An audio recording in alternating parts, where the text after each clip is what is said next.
This reading is being done from Isabella Keenan's handwritten Recollections of her life in the southwest of WA. She wrote it in 1955 when she was 81, and it covers mainly the period between 1860 and 1900. The manuscript is a bit frayed on the page edges. There are no margins and not much punctuation.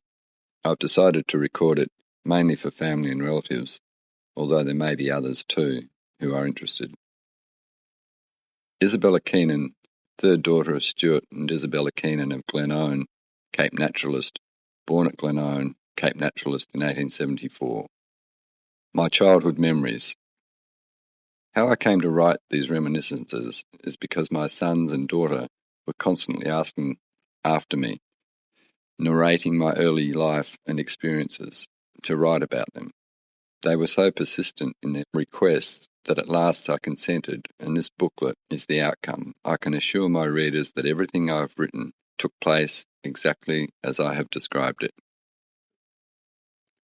Isabella Keenan, the writer of this booklet, now 81 years old, never went to school in her life, never saw a school until she took her own children to school in 1923.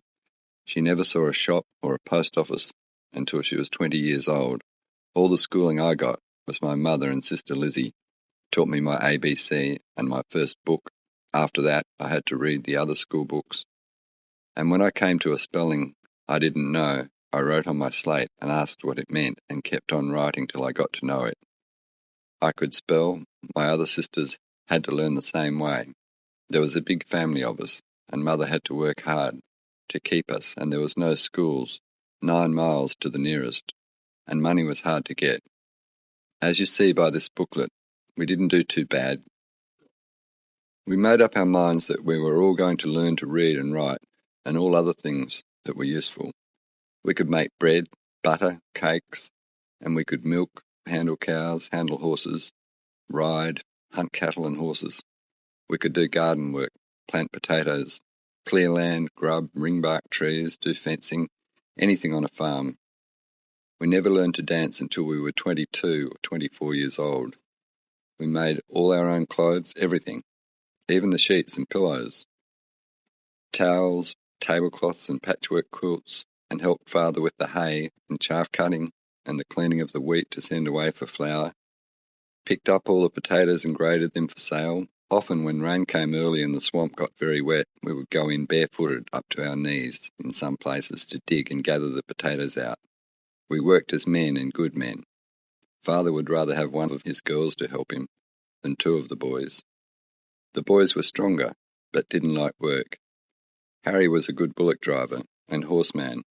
Bob was a good man with the axe. He was a good timberman and could take his place anywhere in the timber. Those 2 boys liked the timber station and used to cut off now and again for a few months and take the bullock team. They would be away 2 or 3 months and come home at Christmas time bringing some friends with them for Christmas and a lot of dirty clothes for washing and mending. The hardships and discipline we encountered in my young life enabled me in afterlife to face difficulties and trials that otherwise I should have sunk under. I have braved many a stormy blast against all odds, and the thought of how my mother and father battled against all hardships has at all times encouraged me to battle on, to persevere and win through. All honour, I say, to those brave pioneers, both women and men, who instilled into their children lessons of self-reliance and courage, and the love of God, which helped to make Australia the magnificent country she is today.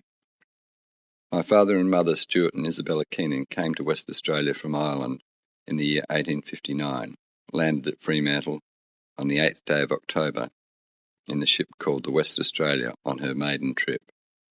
They were 3 months on the sea, mother seasick all the time. When they landed, father had only 2 and 6 in his pocket, and he knew that he had to get work at once. As soon as he got mother settled, he was off, and he didn't stop till he got to Bunbury, where he got a job of reaping with a sickle, 2 and 6 an acre, and food. 25 acres there was. When he finished, he entered into an agreement with Mr. McCourt to go share farming, and went back to Perth for mother. During this time, my brother Jim was born, November 1859. Father had made arrangements for their passage to Vass with Mr. Cross. in his boat, the Wild Wave, which traded between Vass and Perth. It was only a small boat, and Father and Mother landed on New Year's Day, 1860, and went to Mr. Earnshaw's. When they arrived at Vass on the same day on the boat was McCourt's creditors. They had come down to seize all McCourt's belongings and sell them, so that ended Father's agreement with McCourt and the dairy farming at Blackwood, but he still had the crop to take off. It was said 50 acres. This Father did. Father and Mother then moved out to Lockville on Lock Island to live. Father took a job of trenching to plant vines. Mother, as usual, went on with the dressmaking and making men's clothes, shirts, pants, coats. She got plenty of sewing and making to do, and was doing all right. In fact, she was making more money than Father, but she told us all how hard it was on her, as she had come from a good home to the wild bush, and knew no one. Left the land of plenty to save and scratch for a few shillings. She was getting a few little things about her. She had a few fowls and had brought a little pig from Mrs. Locke. He could only let her have the very small one, and one day Mr. Locke came along and Mother asked him to come and see her pig. It was doing so well, she was proud of it. He went with her to the sty and looked at it. "Remarkably well, Mrs. Keenan. What do you feed it on?" "Oh, Stewart shoots 2 or 3 kangaroos on Sunday, and we eat the hind part, and the pigs and fowl get the rest, with a few cabbage leaves. And we feed them with it, and take the fowls and get a few scraps from the tables. I get a few eggs." "Oh, I see. Stewart hunts on Sunday, does he?" "Oh." Later Mr. Locke went to Perth, to Melbourne with his horses. He had some fine racehorses and used to go to Perth and Melbourne to the races and take his horses. He would be away sometimes a month or 6 weeks. This time I speak of, he was away 4 weeks. When he left no one in charge. He had 2 old ticket men working, trenching. Father was also trenching on the other side of the fence, and the men didn't know how to trench. When Locke came back, his pigs had eaten all the young pigs and all the fowls that came into the sty. He had never left any food for the men to feed to the pigs, only grass and water. He was very angry with the young men. He rode out to them with his stockwhip in hand and laid it onto them. He then turned to Father and, lifting his whip, said, "Why didn't you show those men how to do it?" Father answered, "I was not their boss. I had no authority to speak to them." Locke lifted his whip and made as to put it on to Father. Father lifted his spade. "You do touch me with that whip, and I will split you down with this spade. Remember, Mr. Locke, I am not a poor ticket man. I am as good as you are. Just get that." With this, Locke turned to ride off again. "I will have you up for assault." And off he went to Mother, and told her he was going in to lay a charge against her husband for assault.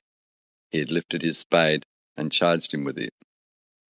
Father lifted his spade at the end of the day and started home. When he got home, he found Mother in tears.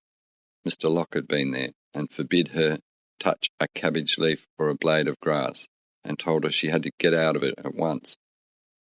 But she wasn't to touch anything there. When Father came, Mother blamed him for being too hasty, and Father left the house and went out onto the road to think the best plan. He lit his pipe and sat down on a log by the roadside, when, who should ride up but Mr. J.G. Bussell. "Hello, Keenan, just the man I wanted to see. I have had a letter from Mrs. Violet Bussell. She wants to lease her place. Can you put me on to someone you can recommend?" "Yes, I'd like to take it myself," said Father. "Oh, but you are with Locke." "Oh, that's all over. I have left." He told Mr. Bussell what had passed between him and Locke, and they turned and went out to Cattle Chosen, and drafted an agreement that evening. When Father returned to Mother, he had good news for her, and Mother was once more happy.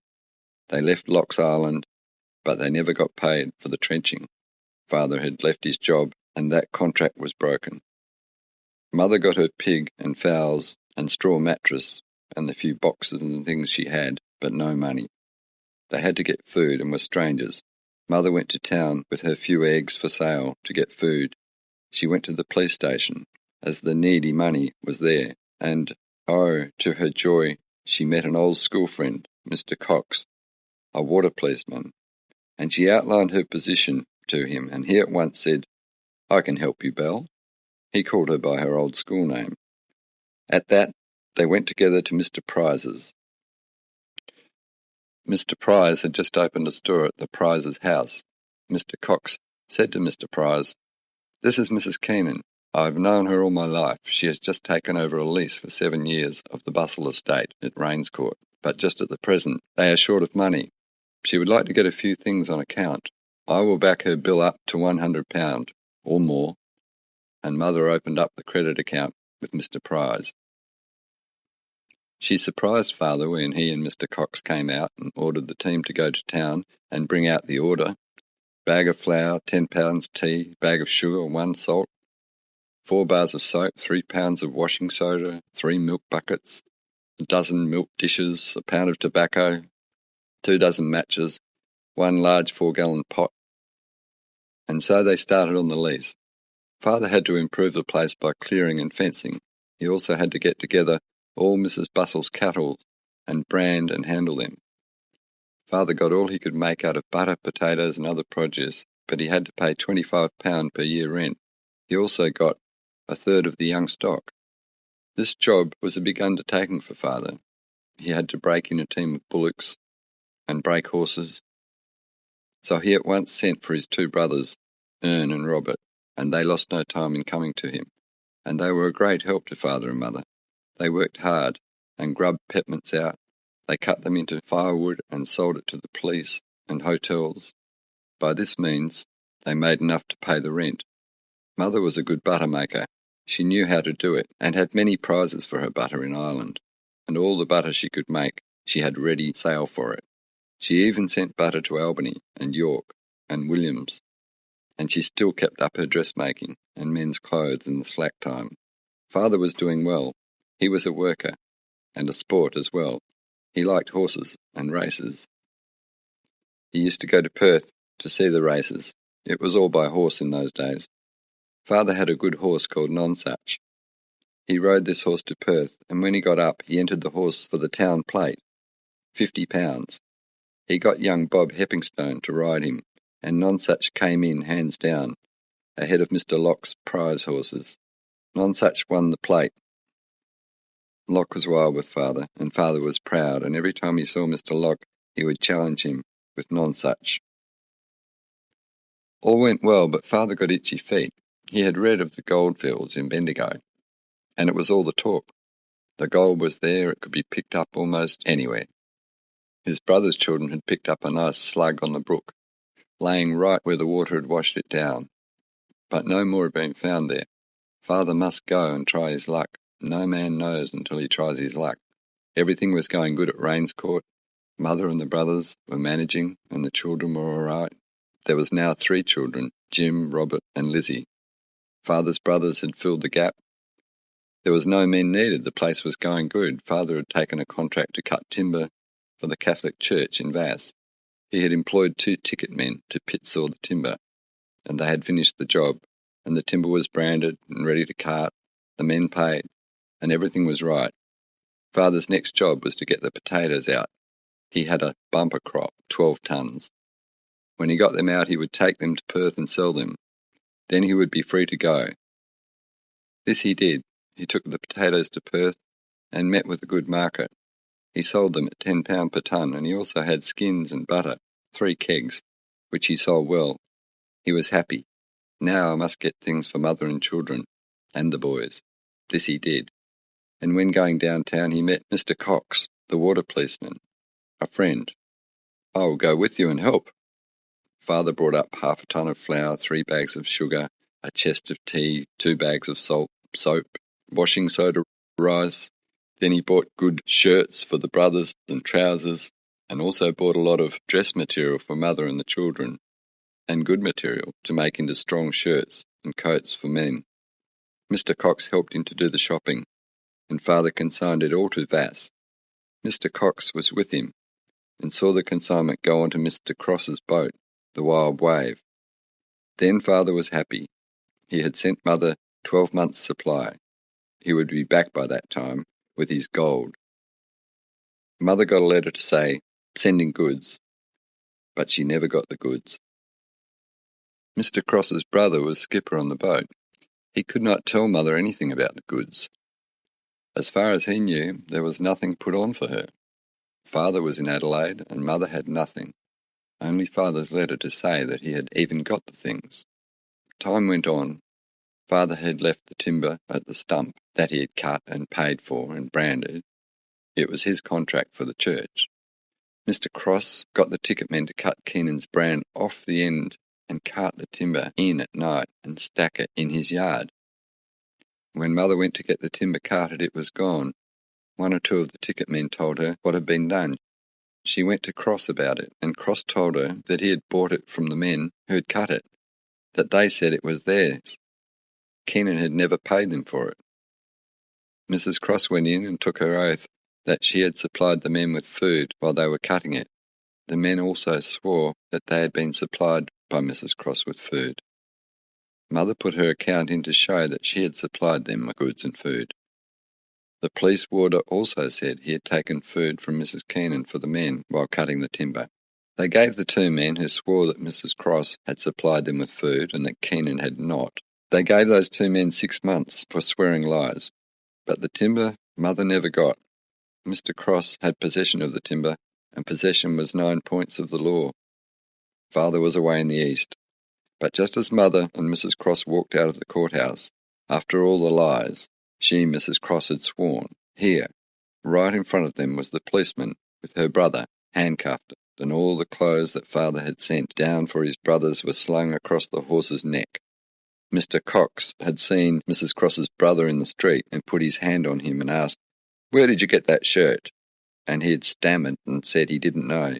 At last he said he bought it. Where, he didn't know. But Cox knew. It was the shirt Father had bought, and he followed him and searched his camp and found clothes and so brought him to prison. Mother got a few things, but she never got flour or tea or shirts or any of the other goods. Mother has told us all how everyone seemed as if they wanted to get something for nothing. Even old Bob Lockhart came out to take the cow that she was milking. He said that Stewart had swapped with him for another young cow. He, Lockhart, had children and no milk for them. Keenan also had 3 small children and one, a very sick child, who had to have milk food. Lockhart came out and told Mother he had come for his cow. Mother told him she knew nothing of the swap and that she would not let him take the cow and the milk from her children. She put up the rails and got into the yard. Lockhart took the rails down and drove the cow out, and Mother followed crying, and he drove on until she was about to enter the town. Mother followed crying, and then he left the cow, and Mother drove her home. I think Lockhart was afraid that someone would see him, and Mother intended to follow. He had no ground to stand on. Father had said that they might have a cow later that they could let him have, but no swap. Then old Kinsella had to try and work up something against Father. Sometime before Father left, Kinsella came to him to get a pair of bullocks. Father had always taken heifers for his third. He had no steers, and when Kinsella came, Father saw Mr. Bustle and swapped 2 cows with Bustle for 2 young bullocks to break in. The bullocks had Bustle's brand on, and the cows had Keenan's. Well, when all the trouble was on, Kinsella went to Bustle and told him he had bought 2 bullocks from Keenan just before he left. They had his brand on. Mr. Bustle came to Mother and told her what Kinsella had told him. Mother remembered the bargain with Bustle about the bullocks, and she told Mr. Bustle, "You remember, Mr. Bustle, us swapping 2 cows for 2 bullocks to break in? Well, Stewart sold them to Kinsella. Remember their marks? One white off hind foot, white star on the face, brushed back horns, the other one dark red with long turned up horns? Kinsella knew we had bought or swapped with you." "Yes, Mrs. Keenan, the man is a scoundrel and wants to make trouble. He's a bad man." Mother told us that she thought Lockhart was bullying her, and he thought that he could bully her into giving the cow, but she also told us that there were good men amongst the old ticket men. One thing she told us about Father when he was in town, and 3 or 4 old ticket men were up before court for being drunk, and they were fined 10 shillings each, and they had no money to pay their fines. Father paid the fine for them. Mother said I was wild with him for doing it. But the men didn't forget Father. They had a big field of rye, and it was fit to reap and falling down. They could not get men enough to cut it.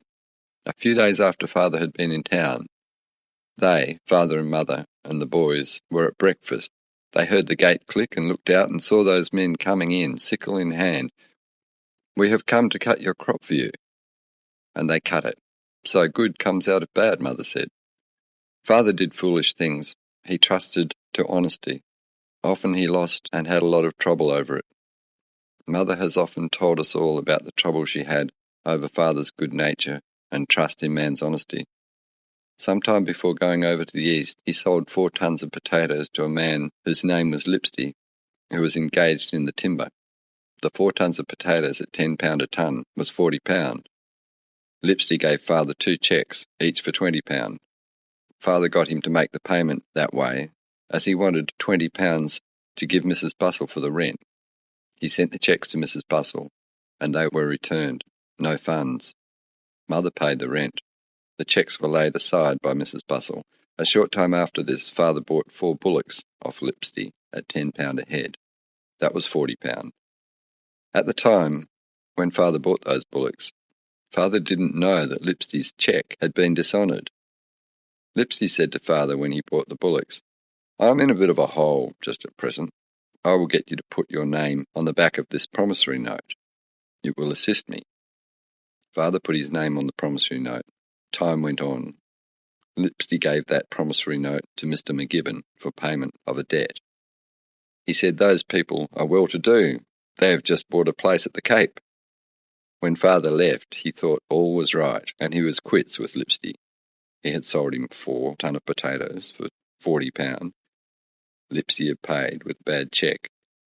He himself had bought 4 bullocks for £40, and there had been no money paid, so the thing was settled. His mind was easy, but when Father came back and they had settled in at the Cape, McGibbon had Father's promissory note, and he wrote to Father about it, demanding payment. He would take beef, but beef was very cheap, so Father saw Mr. Yelverton. He would bring 4 bullocks at £10 a head. Father sold the bullocks to Yelverton to work for £40. Yelverton agreed to pay McGibbon the £40 for Father in a week or so's time. He went out and McGibbon's summons Father and got judgment, and the bailiff came out and seized everything, even the milk Mother had milked that morning. Mother got on her horse, Nonsuch, and rode over to Mr. Yelverton's, right up to the top station. It was night when she got there, and found Yelverton in his office. "Hello, Mrs. Keenan, what brings you here at this hour?" "I have come, Mr. Yelverton, about this promissory note. McGibbon's." "Oh, that's all right, I'll see to that, Mrs. Keenan. Don't you worry about it." "But I have to. He has put the bailiff on and seized everything I have, even the milk I milked this morning." "The devil they have." "Yes." "Oh, I'll see into this. You just go home now, and I'll fix it. Go home and make a good cup of tea, and you take those wet clothes off you." "I have to go home, to my baby." "It will be all right, Mrs. Keenan. I'll see to that." But Mother didn't see to leaving it to him. She went home, and was up before the daylight, and on her way to Yelverton to pick up him and go to town with him. This she did, and when they got to town they went to every house that was likely to have money that Yelverton could borrow on his timber, from early morning till evening. At last they saw Mrs. Brown, the parson's wife, come out and go for her evening walk. "There now, there is Mrs. Brown going for her walk. We will try the parson.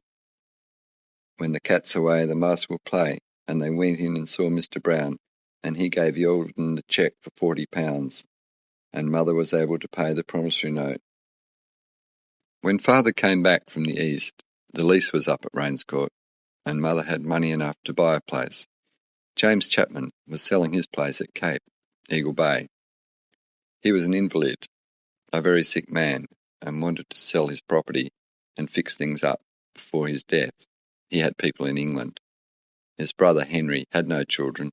His sister, Mrs. Smith, had 3 children, and those would get Henry's property. Mr. Bridges only had 1 child, and she had died, so all here were done for. Mrs. Chapman's sister was married to a man the name of Curtis, and they lived in Fremantle and kept a hotel. They both died and left 3 young children. Mrs. Chapman took those children. One of the children died. The other two lived on with the Chapmans. A boy, William, a girl, Millie. Millie married George Lehman, and William married Julia Smith, and they went to the Cape to live in Chapman's house. Mrs. Curtis died after they were married 11 months. There was no children. Henry Chapman also died, and Mrs. Chapman became the owner of the Chapman property at Wannerup and the Old Cape. Eagle Bay belonged to Henry Chapman's brother James. James was a cripple and a very sick man, and he knew he had not long to live, and he was very anxious to sell his property so he could send the money to his people in England, which he did. In 1869, Father came home from the Eastern States, and Mother's lease for 7 years at Rains Court was up. Chapman was selling his property at the Cape, Eagle Bay, and Bodgerup, 80 acres, 2 blocks, 40 at Eagle Bay and 40 at Bodgerup, afterwards named Glenone by Father. Chapman also had a grazing lease of 3,000 acres. This the Keenans bought in 1869. Chapman died in 1870. He had only just fixed up the sale. Father went down to the Cape to have a look around and to fix up things for Mother before she and the children and the cattle and pigs, fowls, all arrived. Pigsties had to be made, yards for the cattle, and the house at Bodgerup, which was only a slab camp, 2 rooms. There was a nice house at Eagle Bay, but Mother would not go to live there as it was too near the sea and the brook, and she was afraid of the children getting drowned, so Father had to fix the camp up a bit. He papered the walls with old newspapers and made it comfortable as well as he could, carted wood and stacked it, put up a little place for the dairy. He went down to the Cape and saw Chapman's house at the Cape, and there were only 3 rooms in their house. But he fell in love with the ground around the lake, flat, just the thing for potatoes, and a big yard full of stock manure. Father had the good seed potatoes, 5 bags. Mother and he had a talk and agreed to as William Curtis, who was in charge at that time. This Father did, and they agreed to go 50-50. Father would find seed and cart the manure and put the potatoes in and look after them and take them out. Curtis got half. Father put the 5 bags of potatoes in, and they were a real fine sight. Father hoed them, and they were all in flour. Mother and the family arrived at Bodgerup and went down and saw the potatoes, and they were pleased. A few weeks after she went to town, and on her way home she called in at a neighbour's, Mrs. Harris's place, and Mrs. Harris said, "How's your potatoes doing at the Cape?" Mother said, "Oh, they are a nice crop, all in blossom. Father and I were down last Sunday and saw them." Then Mrs. Harris said, "Abby," that was her husband's name, "tells me that William Curtis has his pigs running in them." Mother went home, and she and Father went down to see, and true enough, the pigs were in them and had rooted the garden from one end to the other. Mr. Curtis saw them looking at them, but never came to speak to Father and Mother. That was the end of Father's good seed. He had 5 or 6 bags of small potatoes, and those he planted on the side of the hill, and the kangaroo rats used to come at night. The children and Mother took it in turns to watch them and lit fires all around and beat old tins and make a row. They dug a few potatoes, but not many. This was in 1870. Mother had settled in and had started milking. She was doing very well with her cows, milking 8 cows and expected 7 more before August. But the cows started to die, and as fast as one cow came in, another died. At the end of the season, she still only had 8 cows. Father thought the cattle needed a change from the coast and the ironstone water that they were getting. Perhaps too much lime.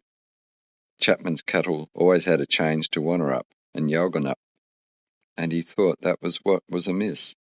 The cattle done all right at Rains Court, but they had a big run there. So he decided to go and see where he could get an outing for his cattle. The Margaret was the place. He went and selected a run. Mr. Gurrier at Vass had cattle, and his daughter Della was about to marry a Mr. Natty Abbey. Father had taken up a block, 100 acres, at Yallingup, about 11 miles from Glenone, and Mother had been very angry with him for running all over the place. Her idea was to clean up the property he had before getting more, So Father sold the block to Mr. Gurrier, and Gurrier went to work and built a house on it. And when Natty, Abby and Della got married, Mr. Gurrier gave that place to his daughter. And when Father went out in 1872 to take up a grazing lease, they took the lease in the two names, Keenan and Abby. 4,000 acres they took. They took their compass with them and laid it out themselves. It was a long time before they could get it surveyed, but they got a tracing from the Lands Department, and they were set. Father took his cattle out, and Abby took his out. The cattle were doing well. Mr. Alfred Bussell had 50,000 acres of run, most of which was on the coast. One day Bussell's stockmen were up the river, hunting. They saw strange cattle and a camp about 10 miles upriver. They went home and told Mr. Bussell, and Bussell came out with his men, block and whip, and all set. He had ordered the men to hunt up all strange cattle and take them in and pound them. Bussell rode up to Father and said, "Hello, Keenan, it's you. Are you aware you are trespassing on my property? I have ordered my men to collect all the stock and take them in, and I will pound them." Father said, "I am sorry, Mr. Bussell, if I am trespassing, but I think I am on my own lease. Here is my compass. Have you a plan of your lease, Mr. Bussell? I have a tracing down at the camp. Come and we will look it up." And they went, and Bussell found out Father was right. Bussell's run only came up the river as far as Yalgadup. But they had a friendly talk, and Bussell explained to Father that one had to watch out and find who was who. There was so much cattle duffing going on at that time. Father could understand. Jim Guran and Frank Hill had been doing a lot of horse and cattle duffing. They had a big brand like a fry pan. They used to get cattle in and make this brand hot and flop it on top of the other brands. And they got away with a lot like that until one day they made a mistake. They did some cattle with an earmark. They were caught, and Jim Guran got 15 years and also Frank Hall. So it was understandable people had to watch their stock. Bussell and Keenan became friends. In 1870, Mother was settled in her little slab, two-roomed shack. There was Mother, Father and 3 children in that little shack, and my mother was expecting a baby.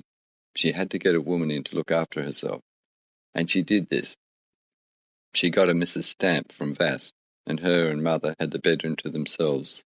Lucky it was summertime, and the cooking could be done outside, and the other room for Father and the children. It was a long drag for Mother to fetch the water up from the flat onto the hill, and it was a dirty, sandy place, and the children would play in the sand and would be as black children. So Father made up his mind he would shift the house on down to the flat where the ground was hard, and the cover grass was growing and the water was at hand, and this Father did. He split a few slabs and put up a 3-roomed shack with a veranda, and Mother and the children shifted in. It was a very low-roof shack, and he thatched it with rushes. In that house my sister Minnie and I were born, and Father started to build another house alongside. It was to be a 4-roomed house with back and front veranda. He got an old man to help him with this, as it was to be a house. Jack Simpson was the man's name, and a good old man he was. He built the house, a very neat little house, cupboards built in. Mother shifted in just before my sister Annie was born in 1876. The family was growing. There were 7 of us children now, and Father had to build another 2 rooms for the family.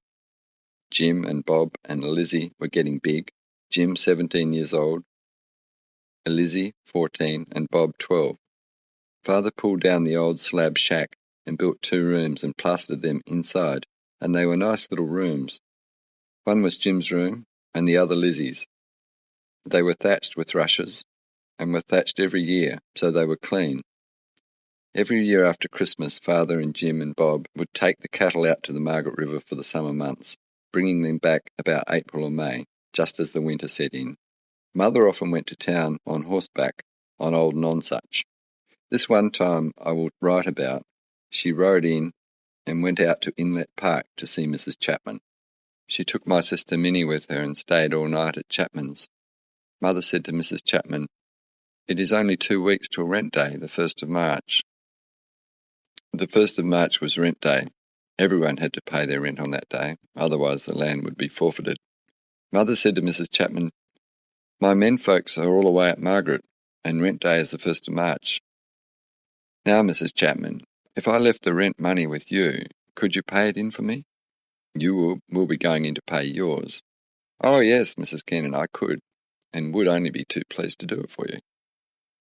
I think we all should help each other more than we do. Yes, I will do that, no trouble at all. And it will save you the long ride with your baby. Thank you so much, Mrs. Chapman. It is very kind of you. And Mother left the rent money with her to pay and send the receipts. Now, Mrs. Chapman went in and paid the rent for Mother's lease, but she paid it in her own name, Chapman, not Keenan. And it was some time before Mother got word. She was very anxious and wrote to Mr. Price, the secretary, to ask for the receipts. Price wrote and told her that the rent had been paid all right, but in the name of Chapman. Mother got on her horse and went right out to Inlet Park to Mrs. Chapman's with Price's letter, and Mrs. Chapman said, "Oh, that don't make any difference, Mrs. Keenan. I'm sure you might just as well pay me the rent as pay the government. But Mrs. Chapman, I bought it and paid for that lease, and it is mine, and I want it in my own name. It's mine, and now you will have to come to town with me and make right your mistake." And she dogged it and kept at it, and at last Mrs. Chapman went in and put it right. Mother had to act, and act quick. Father and the boys were away at the Margaret, and Mother and the children only at the Cape, Lizzie only 11 years old, to look after Harry. Another thing I would like to tell you. I have often listened to Father and Mother going back along the hard old tracks that they had travelled when they went to the Cape in 1870. The surveyors were surveying the old blocks at the coast, and they were taking levels, and they camped at Glenone. The surveyor's name was Kerry, a cousin of Father's. He had a young man with him, learning surveying, the name of John Forrest, years after Sir John Forrest and Lord Forrest. Kerry had thought of contesting election for Parliament. To this Father said, you have a good chance. I would think I'll do all I can to get votes on this side, but if you get in, I would ask you to do something for me and the others. That is, to have it passed through Parliament a law that a man be allowed to cut or split all the timber he needs to fence or build on his own lease. That is, for his own requirements, not to sell. As it is now, a man can't touch one stick of timber on his lease, not even a rail for a yard gate. He has to get a licence, and that has to go before a board. To this Kerry promised he would try, and he said, "Stewart, it will be my first thing." Time went by, and Kerry put up, and Father, with the others, was at his back. Election day came. Father went to the Vass to record his vote. There was quite a lot that didn't turn up to vote, out Dunsborough way. Father knew they were all for Kerry. Farmers, too far to go in those days. It was proxy voting. Father, seeing the poor roll-up, at once got to his feet and collected Mr. Gale and Mr. John Brockman, JP, and started to Dunsborough to collect votes for Kerry. Father on his old horse Nonsuch called at Smith's, Seymour's, and got the votes. Also at Bridges, and got theirs. And then Father said, "There is William Curtis. We will go and get his." And they rode, Gale, Brockman and Keenan, to Keenan's house.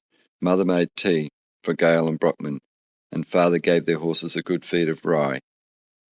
He also caught his pony, Damper, and rode on to the Cape for Curtis's vote, leaving Nonsuch to eat his good feed. Mr. Curtis came up, and they took his vote and started for Perth on horseback, Father on Nonsuch. It was 9:30 a.m., and the votes had to be in Perth to count by 10:30 a.m. the next day. Gale and Brockman changed horses at Fairlawn, but Father kept his old horse. They changed horses again at Noelgan Inn, but Father kept the old horse going, gave him a good feed, and they stayed for 2 hours and rode on, and got to Perth in good time, with the votes in at 10 a.m. 24 hours and 20 minutes, something like 160 miles. I have often sat and listened to Father and Mr. Gale talk and laugh over that ride. Father would say, "People don't believe me when I tell them. They say, 'That's a good one, Keenan.' Mr. Gale said it was done all right. I know Nonsuch was a good horse." Kerry kept his word. The move he made was to have that act put through, that a man could cut or split timber on his own lease, all he required, for his own use, and his lease to fence or build, but not to sell. When he put it to the House, it went through, no amendments. It also passed the second reading, and Kerry wrote to Father and told him it had passed through the first and the second, and he was sure it would go through all right. By the time you get my letter, it will be through the third, and you can now get your axe and wedges and start. Father started on his splitting and was going around when who should show up riding but Mr. Bridges. "Hello, Keenan. Splitting?" "Yes, I want a few posts and rails to fence my fields." "You have no license." "I haven't got one. A man doesn't need a license." Bridges went right into town to the courthouse, and next day the police came with a summons for Father to appear in court. Father took Kerry's letter in, and the case was postponed. They had to find out whether it had passed through as law. A message came to say that the act had been passed into law. Father had one or two good neighbours, and some very bad ones too. For after Father had split posts and rails and stacked them at the stump to cart later to put on the line, he had first to clear the line, and had a call away and didn't get onto the job as soon as he thought. One day he went out horse hunting, and he rode around the heaps of timber. To his surprise, the first two heaps were burnt. He rode on, and the other heaps had been lit, and the fire had only burnt a few and went out. The man had not put enough black boy on to make a strong fire. The man, whoever he was, had not long gone, for his horse had been tied up and had left a heap of manure. When Father built his new home on the flat between the two brooks, he had quite a job at first. He had to get the limestone from the hills and make a kiln out of big logs, red gums, dry, and then get the stone and break it up on top of the kiln. Then when it was fine, he lit the kiln and burnt the stone to lime. While this was on, Harry, my little brother, walked out to the hot ashes and got his feet burnt, the soles of his feet. The skin was cooked. Mother looked after him. She was the doctor. And 6 weeks later, Harry was running around. Yes, Mother was a good doctor. We didn't have much sickness in our house, although we all lived in a little slab house. For a cold, Mother always gave us a dose of castor oil. We didn't like it, but we had to take it. We have all lived to a good age. Mother 93.5, Father 88, Bob, my brother, 82, Harry 83, Minnie 82, I myself am now 81. Both of us are still in pretty good form. Also my sister Annie, 79, Grace died at 71, Willie 73, Lizzie died in childbirth at 38 with her child. Jim met his death in an accident with a gun, aged 24. Mother had to work hard. We were brought up to respect the laws of God, prayers morning and night, and no work of any kind on Sunday. We were natural and had a good father and mother.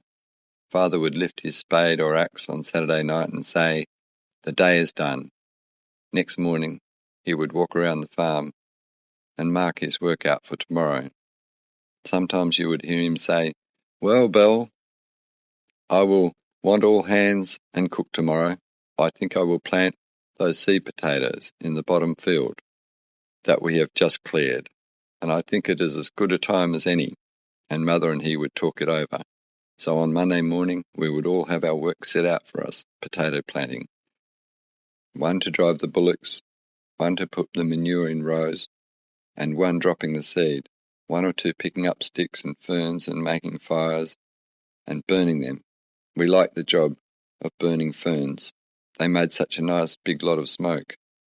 Mother would call dinner, a rush to wash hands and have dinner. The dinner was always nice when we were working. There would be fried bacon, potatoes and pumpkin, cabbage, a large plate full of bread and butter. Our meals were plain and good. Sometimes we didn't have bread. There was no flour to be had, none in town. We grew a bit of wheat and rye and had a small hand mill, and we used to put some through the mill. Mother would make rye scones with plenty of butter. They were very nice. As I write, I would like one now. We never get nice cakes and plum puddings like we used to get when Mother made them. There is no cooking like Mother's, no matter who is the cook.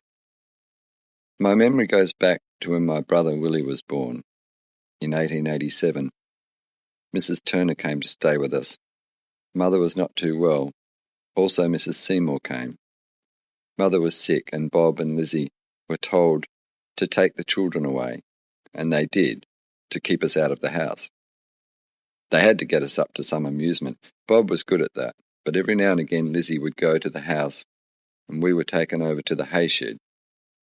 Father, when he thrashed his wheat and rye, he threw the straw up onto a long shed, which was a shed for horses, cattle, calves and pigs.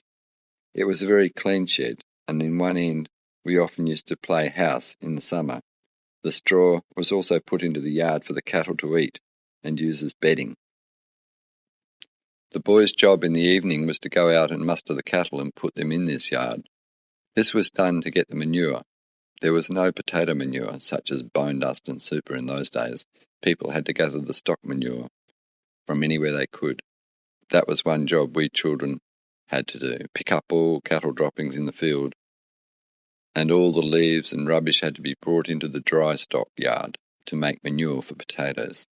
We used to get a lot of fun out of getting up on the hay shed and jumping down onto the straw that Father had put out for the stock. When the cows were feeding, we would get on their backs and the cows would buck us off onto the straw. Sometimes we would go around the yard and get bucked off and get up and on again. Bob kept us away all day horse racing and buck jumping, and Lizzie brought our tea out to us when evening came.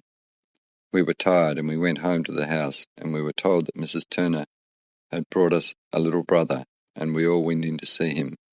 We were not allowed to touch him, he would fall to bits. We just had to look at him. We all remember that day.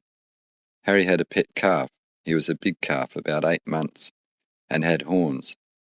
Harry would go out in the yard and take hold of his horns and put his head between the horns, and the calf and he would push each other around the yard and fight. Every time Harry went in where the steer was, he would come up and they would have a go. But the year after, the bullock grew to a bigger bullock and Harry went into the yard. When the bullock saw him, he came. Harry didn't notice him, but the beast saw Harry and he made a charge and sent Harry flying in the air. That ended the bullock fight. We were all afraid of cattle after that, and were not allowed to go into the yard while that bullock lived, which was not too long. But we didn't get over the fight. That was in 1887. Father had taken up another block in 1880, a block of land 100 acres at Jingamup. The improvements had to be made. He had fenced it and cleared it. Half of the swamp, about 10 acres, and he had started to build a 4-room brick house. The men were working, making the bricks. We used to take the dinner up to them. Sometimes it would be Mother and one of us, sometimes 3 of us children. This day we were going up, and as there were 3 men working on the job, we had a good big load of dinner to take up. And it took 3 of us. We started away early, as we had over a mile. It was hot. Minnie had a big plate full of meat and veggies. Annie had the bread and butter, and I had the pudding, and off we went, and the hot sand under our feet, and the sun over our heads. And we got out onto the sand patch, where we met a lot of cattle, and one of them was the old cow of Curtis's called Wyndham. She used to charge anyone on foot. We all knew her. We put our dinner down and up a tree. Wyndham saw us and charged. She just missed us. I can see that tree as I write. And we stayed there, afraid to come down. It was well into the evening when Father came to see what had happened. He found us up the tree, all in tears. All the cattle had gone on to water, and we were afraid to get down. Father went to Curtis and told him, and Curtis moved her away. Later, Lockhart came out and killed her. For this everyone was glad, and we could go to Jingamup when we liked. And so the building went on, and it was a nice house. We often went up there, Lizzie and Father, to pick up potatoes when they were digging. But one day Mother sent us out to get some chickweed for fowls. Minnie and Annie and I and Grace. Grace would come, We didn't like Grace coming, because she was not a good walker. Often we would have to piggyback her coming home, but we went, and Minnie went to the swamp to get the chickweed, and Annie, Grace, and I went to the house, and howled like wild dogs and cried, and it was all good fun. Minnie came up to try and stop us, saying, "You will bring wild dogs." "Oh, you are frightened, you are," we said to her, and we kept on, and at last the dogs answered us, up at the top of the swamp, and Minnie came running and told us, "There, you have done it.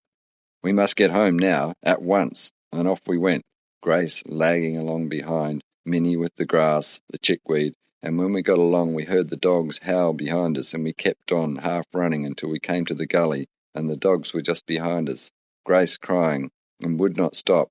We dropped the grass and took hold of her by the arms and almost dragged her along. The dogs kept on, till we got just inside our house. They could hear the row and the children crying from the house, and saw the dogs. There was our calves just outside the fence, and next morning Lizzie went up to Jingama to fetch some potatoes down, and when she got to the gate at the swamp, she looked and saw 2 calves bogged, right side by side, and the dogs had eaten one poor calf right along the backbone, from his tail to the back of his ears. You could see his insides. The other one was all right. She came home and got Mother with the axe, and they went back and knocked the calf, and Mother and Lizzie pulled the other one out of the bog and came home, and sent Minnie down with a note to Mr. Curtis for the loan of poison. Mr. Curtis gave it to her, and Mother and Lizzie went up and put the poison on the calf in the bog, leaving us children all shut up in the house with Puppy, the old dog. Puppy didn't like being shut up. He wanted to go with Lizzie and Mother. As soon as the dog knew that Mother and Lizzie were gone, he began to howl, and we tried to make him happy, and at first, while the daylight was on, we were brave, but when the sun went down it was dark and Puppy kept up the howl. After a while we fancied that the room was full of wild dogs.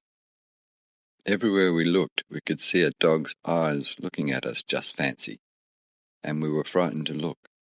At last we got up on the cupboard and the table, and I climbed up on the mantel. Oh, I shall never forget the feeling of fright being shut up, as we thought, with a room full of wild dogs. But what a pretty pickle it was for Mother and Lizzie to come back and find a room full of children all howling, and the dog as well, the house in darkness. In those days there was no kerosene lamps. They used to burn whale oil in lamps, sometimes a tin with fat, and some rushes put down through the tin at the bottom. Also Mother, when she had good oil and fat, she would make 6 candles.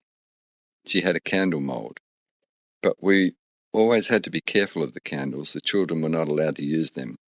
Also, we were not allowed to have matches. Matches sometimes were very short, and we used to rake the fire at night. No matches in the house. Father sometimes used to take a midgie, a light with him, and light a fire when he was working. Also, I've known us to have to go to the Cape for a few matches to light the fire. Sometimes in summer, Father could get a light with 2 sticks and a little dry grass. He would get 2 black boy sticks dry, put one down on the ground, put a little hole into it, and the other stick he would place in the hole and then twist it at full speed. At last it would come very hot, and a little dry grass would be put on, and a fire would start. I have seen him use the sticks. The blacks used to do it this way. After Willie's birth, the mother went to town for 6 weeks. She had a lot of dressmaking to do. Mrs. Bovell and the 2 Bovell girls, Annie and Lizzie, and a Mrs. Rose, wanted dresses made. Also, Mr. Bovell wanted shirts and flannels, and it would be a change for her, and she would stay at the Ship Hotel at Bovell's. It would be home to her. Willie had to be christened. Bovells and Keenans were good friends, and often helped one another. They'd come to Australia together from Ireland, and came to Vass together. Mother always did dressmaking and the Bovells' shirts. I remember Lizzie got a little from Mother, telling her that she was coming home, also that John Bovell would drive them out. Mrs. Bovell and the 2 girls and Alec and Tom were also coming to stay, 3 weeks. John would only stay one night, but Mrs. Bovell and the boys were to stay 3 weeks. Lizzie enjoyed it, but the getting ready for the Bovells Lizzie had to cook up. She killed 2 hens and baked them, and a large ham, and a plum duff, a nice cake, and had everything good. When Mother and the Bovells came down the hill, Lizzie had tea ready. John Bovell, he went off hunting for mushrooms, and Annie had thought it might be the Kelly gang. We had run off and got up a tree. John came down and he saw us and asked us if there was any mushrooms. We got down and were quite tame. It was the Bovells, not the Kellys. Lizzie and the girls had a great old time around the neighbours and the beaches. And well did those girls remember it. But Annie and I had a very bad time. Alec and Tom stayed home with us, and we liked Tom, but Alec we didn't. The first day, there was an old man camped out by the wood heap, and Mother and Lizzie had told us not to go near his camp, or if we did, they would give us a good whipping and send for the police. We were very much afraid of the police. He would put a chain on us and tie us up in a dark room with only bread and water, no fire, no bed. So it was pretty bad to go near the tinker's cart. But Alec thought that all bosh. He was game. He got us, Annie, Grace and I, in the spring cart, and he was to be the horse. When we all got in, Alec lifted the sheaves and let her tip up. Children and tinker's tools all went out the back. Then there was a howl from the children. I got my eye cut. Grace and Annie got their legs cut. Out came Mother, very wild with us. I told you not to go near that cart, and she whipped us all. Alec got off. We had to pick up all the tinker's tools. There was yet the police to come. We, Annie and I, were not happy. We would not have any more to do with Alec, and we went off by ourselves. Alec followed as we were crossing a log that lay across the brook. When we were halfway across, Alec met us and pushed us into the brook and stood and laughed at us in the water. Poor little things didn't get drowned, did you? And then Mother and Mrs. Bovell came running, and Mother again shook us and told us that she ought to give us a good whipping, and she had told us not to cross that log. So we went off with Tom to play at the playhorse. We were playing. Mr. Reynolds and Mrs. Lockhart hunting the cattle. We all had stick horses, black boy sticks, with a bit of string on one end for a bridle. Then we would run around a while. We went in for a play before dinner. We tied the sticks up and pulled a bit of grass and gave the horses a feed. We sat down to our play dinner, a lot of broken up cups and plates. We put other bits out on a box, and we had a long slab for a stool. Up comes Alec. He throws our horses as far as he can and gives our table a kick and upsets it all. Then there was another row. Out came Mother and Mrs. Bovell. "What's up?" "Oh, Alec," says Mother. "Oh, Alec, no tails now." And she gave us a switching. Well, what will we do? Where could we play? Not near the house. We thought we would go right away down the brook, get a nice leaning tree. We could build a house there. We set to work getting paper bark and sticks to make a house. When here comes Alec again, he has got onto our tracks and starts pulling sticks. This time we have had enough, and we made up our minds to duck him in the water, and down we got and grabbed him. He was strong and rough, and he kicked, and he got away and went home. We thought we were in for it again, but he didn't leech on us. By and by Minnie came down looking for us, and we were afraid, but she said, "Come home and have your dinner. It is waiting." Mother gave us a talking to for being so far away and told us that the blackfellows would get us and eat us, and we were not much afraid at that time of blackfellows. Next day we made up our minds that we would go right away in the bush and make a camp and live on gum and seeds and raid the home safe at night. So away we went after breakfast. Up the hill we went, gum gathering. Got a nice lot of gum, big lumps. We ate all we could. We found a nice place, a clump of bushes, all matted together with runners, the blue runner, and we got up on top of it. It was strong, and we could dance on it. We tried it. It was just the place for a camp. We could sleep on it. A nice bed. And here we lay and ate our gum and our blue runner seeds. They were very nice. All the time they were looking for us at home. No one saw us. Minnie got on our tracks and came up the hill, calling. Mother was out. We got down out of our hiding place and came home. We could not eat any more food. We were all sick, very sick, all night and for a week. We never went out to play. At the end of the week, John Bovell came out. The other Bovells went home. We were sorry, too, for we liked Mrs. Bovell and Tom and the girls, but we were glad to see the last of Alec. But when next we met Alec, he was a man, and not a bad sort, but poor old Tom was simple. My memory goes back to a very happy day with Father and Lizzie. We went down to Eagle Bay. Father took the bullocks and the plough. He was going to plough the field at Eagle Bay and put in some wheat. There was to be a strip of cleared land, and he thought he would grow good wheat, and Lizzie would drive the bullocks, and I would pick up sticks and bushes, which I did, and Father gave me great praise for my work, which made me work harder. And we had our dinner in the house, but coming home I was dead beat, yet I would not say so. When we sat down to supper, I could not keep my eyes open while I had my tea. Then I had to wash my feet before going to bed and say prayers. But I was very happy and pleased with myself, for Father had given me praise for my work, and it was not often I got that. Next morning I slept. Father and Lizzie had gone. When I got up, Father and Lizzie worked hard to get that crop in, but he never cut one straw. Curtis's cattle got it. Do what we would, the cattle would be in. There was a good post and rail fence, 3 rails, good broad rails, 5 feet fence, but there was always a panel down. Somehow we never could do much with Eagle Bay. Someone thought that they had a better right to it.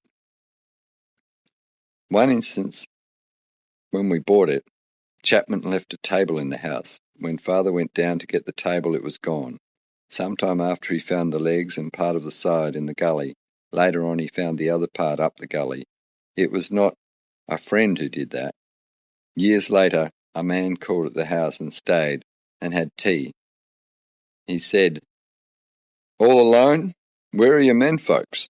Mother said, "Well, Jim and Stewart have gone to Margaret," which was true, "and the boys are up at Jim Garma." When Bob saw the man coming, he said to Mother, "Here comes that old bee. Don't tell him that I am here, and I will watch the bee."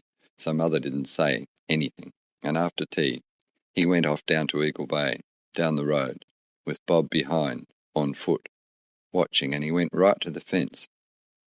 Bob was too far behind to see what he did at the fence, but he saw him ride around the cattle and hunt them up, turn their heads to the fence, and he rode away. Bob had been down there in the morning, and the fence was all right. But when he got down behind the man, the rails were down. He brought the cattle home and told Mother, and would have put them in.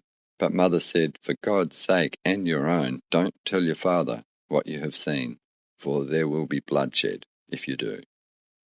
He won't let him off. And Mother kept it to herself and put up with the loss, and we never got one thing out of the Eagle Bay. Didn't matter what we put in. And often a fire would break out, and there would be a rush to save the house every year, to burn around the house. Very often the fire would be near the house. Anyone reading the first part of this booklet will have an idea of the people who thought they ought to be the owners. In those days, the whaling ships used to come around Dunsborough and Eagle Bay. They had a place around about Meelup where they used to treat the whales, and this was good for the little farmers around. It was ready money. A sale for butter, eggs, and fresh meat, or salt and veggies. Also, they could get things very cheap from the boats. Most of them were Yankees, and they had a little of all kinds of tobacco, rum, sugar, tea. These things were cheap, and there was a lot of exchange done. About this time, there was a chain gang of prisoners working on the road near Vass. Among them was a man whose name was John Boyle O'Reilly, who was a Fenian. And by means of a friend, He got in touch with the Yankee skipper of the boat and arranged a passage to America. Boyle O'Reilly had friends in America and plenty of money over there. It was arranged that the boat was to hang around Dunsborough and Eagle Bay and watch for Boyle O'Reilly's signal, which would be in the small hours of the morning. He would light a fire, then the boat would come in and take him off. So it was by means of a friend that Boyle O'Reilly was got away from his chains and made his escape in the dead hours of the morning, and for 2 days he hung around the coast waiting for his chance to give his signal. He was hungry and thirsty and went to a camp at Eagle Bay, and a man camped there gave him a drink of water and a bit of food. The boat was hanging around the Cape. O'Reilly went back along the beach to near Dunsborough and put up his signal, and a small boat came in, and O'Reilly walked out and aboard, and the Yankees set off for homeland. The police saw the boat, but were too late. Father and Mother were always sorry for those poor ticket men and other prisoners. They often told us of the bad treatment the prisoners got from some warders. They said the treatment the men got, it was a wonder that they didn't kill some of the warders. Mother lived beside the road where prisoners worked every day at Rains Court, and she never had any trouble, and she had no locks on the doors. For 7 years she saw those men working on the road, breaking stone. The men would come in and get a drink. Mother always gave them her buttermilk. Sometimes when she was boiling up a dead calf or some kangaroo for her pigs, they would smell the smell from the road and would come with their mugs and beg a drink of it, and they would dip their mugs in and take. Poor men, on bread and water, working hard, hungry for meat. Mother's pig food was pretty clean, as she never gave the pigs dirty stuff to eat.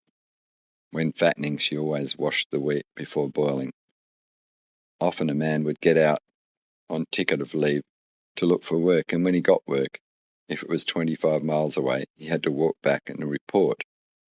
And he'd report that he had found work, for how long and what he was getting. The men were glad to get away from the wardens. You could get the very best tradesmen for £1 for a month, and they were good workers, from daylight till dark. In some of the old buildings, you will still see the good work.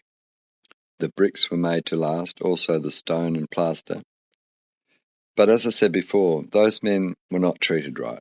Many employers would find fault with them after they had done the job, and often, instead of paying them, they would lay a charge against them for something they missed or something else like that, and they would have them arrested. This was the way J. Locke of Lockville used to treat his men. See my booklet where Father and he had a brush, and a ticket man was nothing when a free man had him up, unless he had a free man to stand with him. This is why J.G. Bussell was so well liked by all who knew him. He never had trouble with any men, black or white. He was liked by all the blacks and the whites. There is another thing I remember about the blacks. They used to come in mobs when the moon was full, about April, when the fishing was good. There would be 30 or 40 of those blacks come to go torching. The torch would be a lot of blackboy tops made into long bundles. They would light those, and they also had what they called a corker. That was a spear with a long string thing on the end. With the lighted torch, they would walk out in the water and spear the fish and run them back onto the string. When they got a load, they would come in and empty. When the tide was high, the fish came out and slept around the rocks, and they would get a good catch. Sometimes it would be a big fish. At this time I write about, they were camped on the hill above the house at Glenone, only for a week or 10 days. My sister Annie and I were very much taken up with the little black boy. He was a very pretty child, and we thought we would like to play with him. There was only one child amongst all those blacks. His mother was a half-caste. The child was about 5 years old and very shy. Annie and I used to go up on the hill to the camp, and I would take up a big piece of bread and sugar. He would not come near us to get it.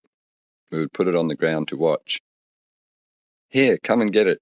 And every time we took it up to him, he used to come and meet us, but he would not take it from our hands. At last we left it 1 day longer and went the second day. He came and took the bread from our hands, and I caught him, and Annie caught him, and he cried, and the blacks came out of the camp, spears in hand, and we lit off for home and under Mother's bed. The old black man came right to the door, spear in hand. Mother met him. "Well, well, Munglite," she said. "My pickaninny not do your pickaninny any harm. I only want to play with your little pickaninny. My pickaninny wants to make friends all the same." Brother Munglite went home to the camp, but Annie and I were always afraid of the blacks after that. But Bob used to play tricks on them. The blacks were camped near the home. Father used to get them to shoot kangaroos. Bob was about 17 years old, and he wanted to play tricks. He used to get powder in flasks, about 3 pound in a flask, and shot by the pound, and the caps. Well, this time Bob had plenty of powder, and he was making it up into little powder packets.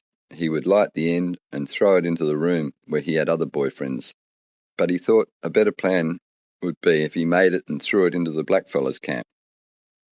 This he did. When Jingerit and Polly were in bed, he threw it in and it went off. Jingerit jumped up, grabbed his spear, and after Bob. Bob into Mother's room. Jingerit was wild and told Mother he would spear that boy. Mother talked to Jingerit and told him she would tell Boss, and Boss would whip him. The big fella Boss, he's a big fella. He'll be angry. He'll whip the boy. And she made signs with the broom to show him, and she gave him some tobacco, and he went back to Polly. Bob was playing with the powder another time, and he lit the end of his rocket. It went off quicker than he expected and blew right up into his face. His hat was riddled with powder, also his neck. After that, Bob gave the powder away. That was the end of the powder. The next thing on was Harry was learning to shoot. He used to have old guns. Put the powder in first, bit of paper on top, ram it tight, then the shot, another bit of paper, ram that tight. The last thing was a cap on the nipple. Harry, first thing he did was to put the cap on, and then he put in the powder, and he started to ram. The trigger caught on something and the gun went off, and the ramrod went up through the rim of Harry's hat, and that was a lesson for Harry. In those days, every house had a shotgun, and every young man had to learn to shoot, for there was no butcher, no shops, no tinned meat, no money. Every Saturday evening and Sunday there would be people from Newtown, Quindalup, all out shooting the Cape and Yallingup. There were plenty of Bonham and Quackers, now known as Tamina. The young men would come down riding a horse with a bell out, and others would know where they were. They would stay Saturday night and Sunday and go late Sunday, taking with them a bag of game, 12 or 14, enough for a week. Some of them would salt them, others would boil them all up in a big pot and take all the bones out and make brawn, a week's good food. Some Sundays the boys would take it into their heads to go fishing, and they got a lot of fun out of the torching, like the blacks did. But one night Bob and Harry went fishing off the rocks at Sugarloaf. Bob was 18 and Harry 12. They took the lines and went to the Sugarloaf to fish. There had been some good catches there, and they thought there would be other fish there. The wind was good, and away they went, and they were on the rock for a long time. Harry got fed up and said, "Well, I'm off. I'll make a fire and cook some of those fish, and we'll have a feed." "Right," said Bob, and off Harry went. Bob kept on at the fish. After a while, Harry said, "Hey, old fellow, you'd better give that best. The tide is rising. If you don't come, you'll need your bed sent out." "All right, I will. I'll be there. Those fish are biting." At last he rolled up his line and made for shore, and the tide was up. "Harry, throw me the big line." Harry tried, but the water washed it away, so Bob just had to stay there till morning and wait for the tide to go back. He would tell you how he looked at Harry's fire, and a cold shiver would run through him. Then there would be a big wave, and splash him with water. When morning came and the tide went back, he was wet and cold and stiff. He thought he could not hang out much longer. Harry had to help him over the rocks to the fire, and Father and Mother must not be told. It would make them anxious another time. "We will never come here again, Harry." And they didn't. But they went somewhere else later on, to the Point. Harry and Bob again, and there was to be others there, but they didn't come. They took potatoes and oil to make a slick, and were going good. It was a good moonlight, and the fish were biting good. They had had a good catch, and were going to cook a few. Bob went to the fire to do the cooking. When he came back to the rock, Harry was gone. He looked out. He could see Harry in the water about 50 yards out. He looked around to see what he could throw to him. Harry was gone. He looked this way and that. He ran down the beach, and "Oh," he said, I was in a terrible state. I have to go home and tell them what has happened.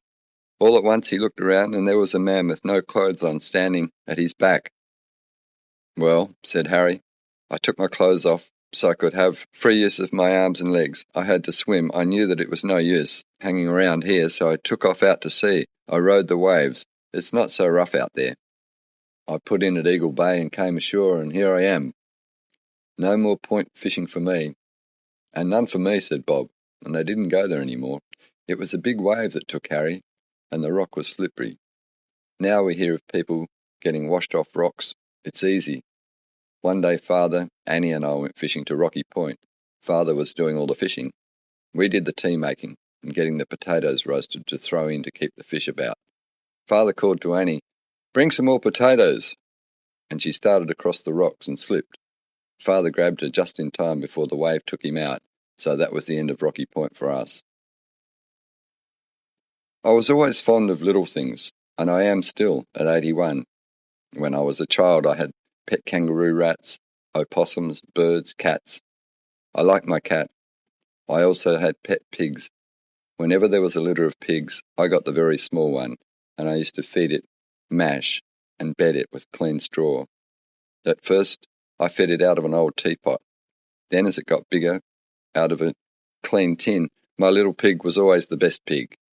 And when it got big, Father and Mother would have it put in the sty with the others, to fatten, to kill.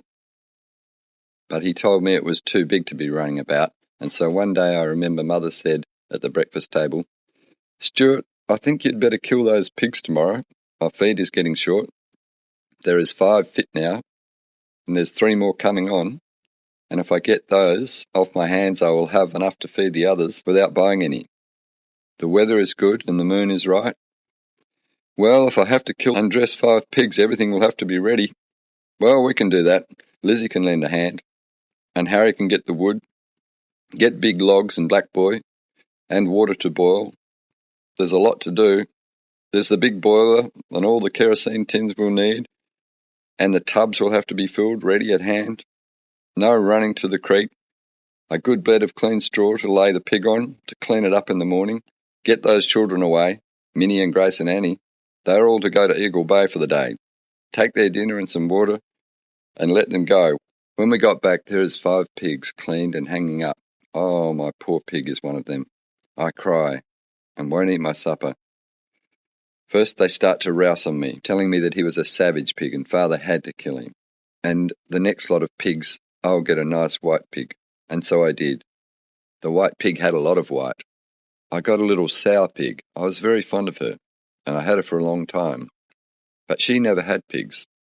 She was no use, so they killed her, and that was a dreadful sight for me. Father went to the sty with wheat in a tin and a small cotton rope. He caught the pig around the snout and dragged her out by the nose, Bob pushing her along behind, the pig squealing. They took her like this for about 50 yards, and then they tied her to the tree and tied her 4 legs together and put her on her back, Bob holding her. Father took his long knife and stuck it in her neck. All this I watched and cried and screamed, but no notice. I will always remember. I used to jump up in the bed. Father always killed pigs like that. Later on, one day, he was going to kill a pig, and Natty Abbey came along. Everything was ready, and Father went to the sty and caught the pig, as he always did. He dragged the pig to the killing table, and Natty said, "What are you going to do now, Stewart?" "Tie his legs up and stick it." "Hold on," Natty said. "I'll show you how I do my pigs." And he picked up the axe and hit the pig on the head. "Now you can do what you like. I always give my poor things a bit of corn and shoot it while it is eating, and it is dead and knows nothing about it." All our pigs were shot after that. We were thankful for that. Mother always used to make sausages out of the pigs. It used to be a big job to clean all the insides and get them right for her. The morning after killing, Mother had a big job. The salting of all the pigs and cutting up the hams and the sides. She used to bone it all and rub it well and put it in a cask. When it was 48 hours in salt, she would take the bacon up and let it drain, and then boil the brine and let it cool. She would test with a potato. If it floated, the brine was strong enough. She would rub the salt in, rub it till it sweated, and then return it to the cask and put the brine over it. When it was in the brine 10 or 12 days, Mother would take it out and drain it. This time she would take it out of the house and hang it up on the big beam, and the children and Lizzie would get wet rushes and straw and ferns and set it alight to make the big smoke, and we liked this job. The bacon would be a brown colour. Mother would take it down and with a clean cloth would rub it clean and rub it with lard and make it shine, and it would be packed ready for town. She always had good sales for her bacon, got many prizes for hams. When all was ready, Jim would get the bullocks together and make ready for town. The team never went in without a load. There would be potatoes, butter, eggs and bacon, bananas and hops.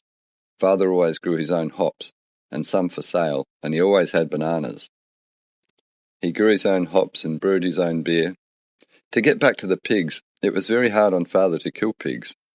Father's kitchen always had a pig or two hanging in it for home use.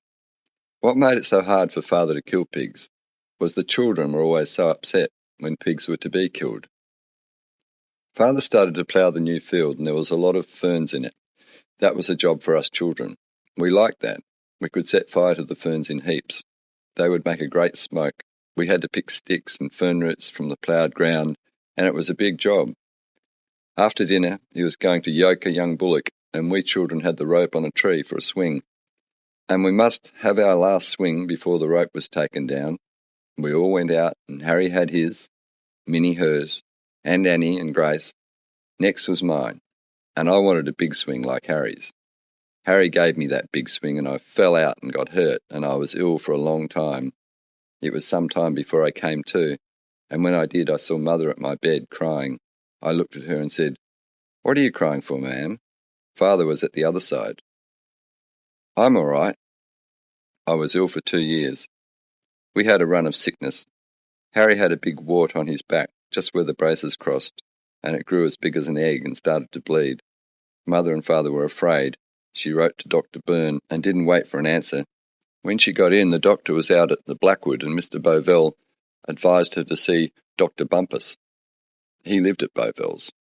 She saw Dr. Bumpus, and he frightened her. He gave Mother some lotion to put on it and asked her to come in again in a week's time for him to see how it was getting along.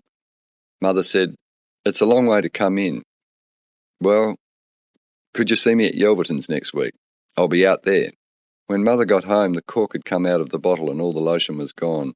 But Father had been to the post office, and there was a letter there from Dr. Brogan telling Mother not to be alarmed.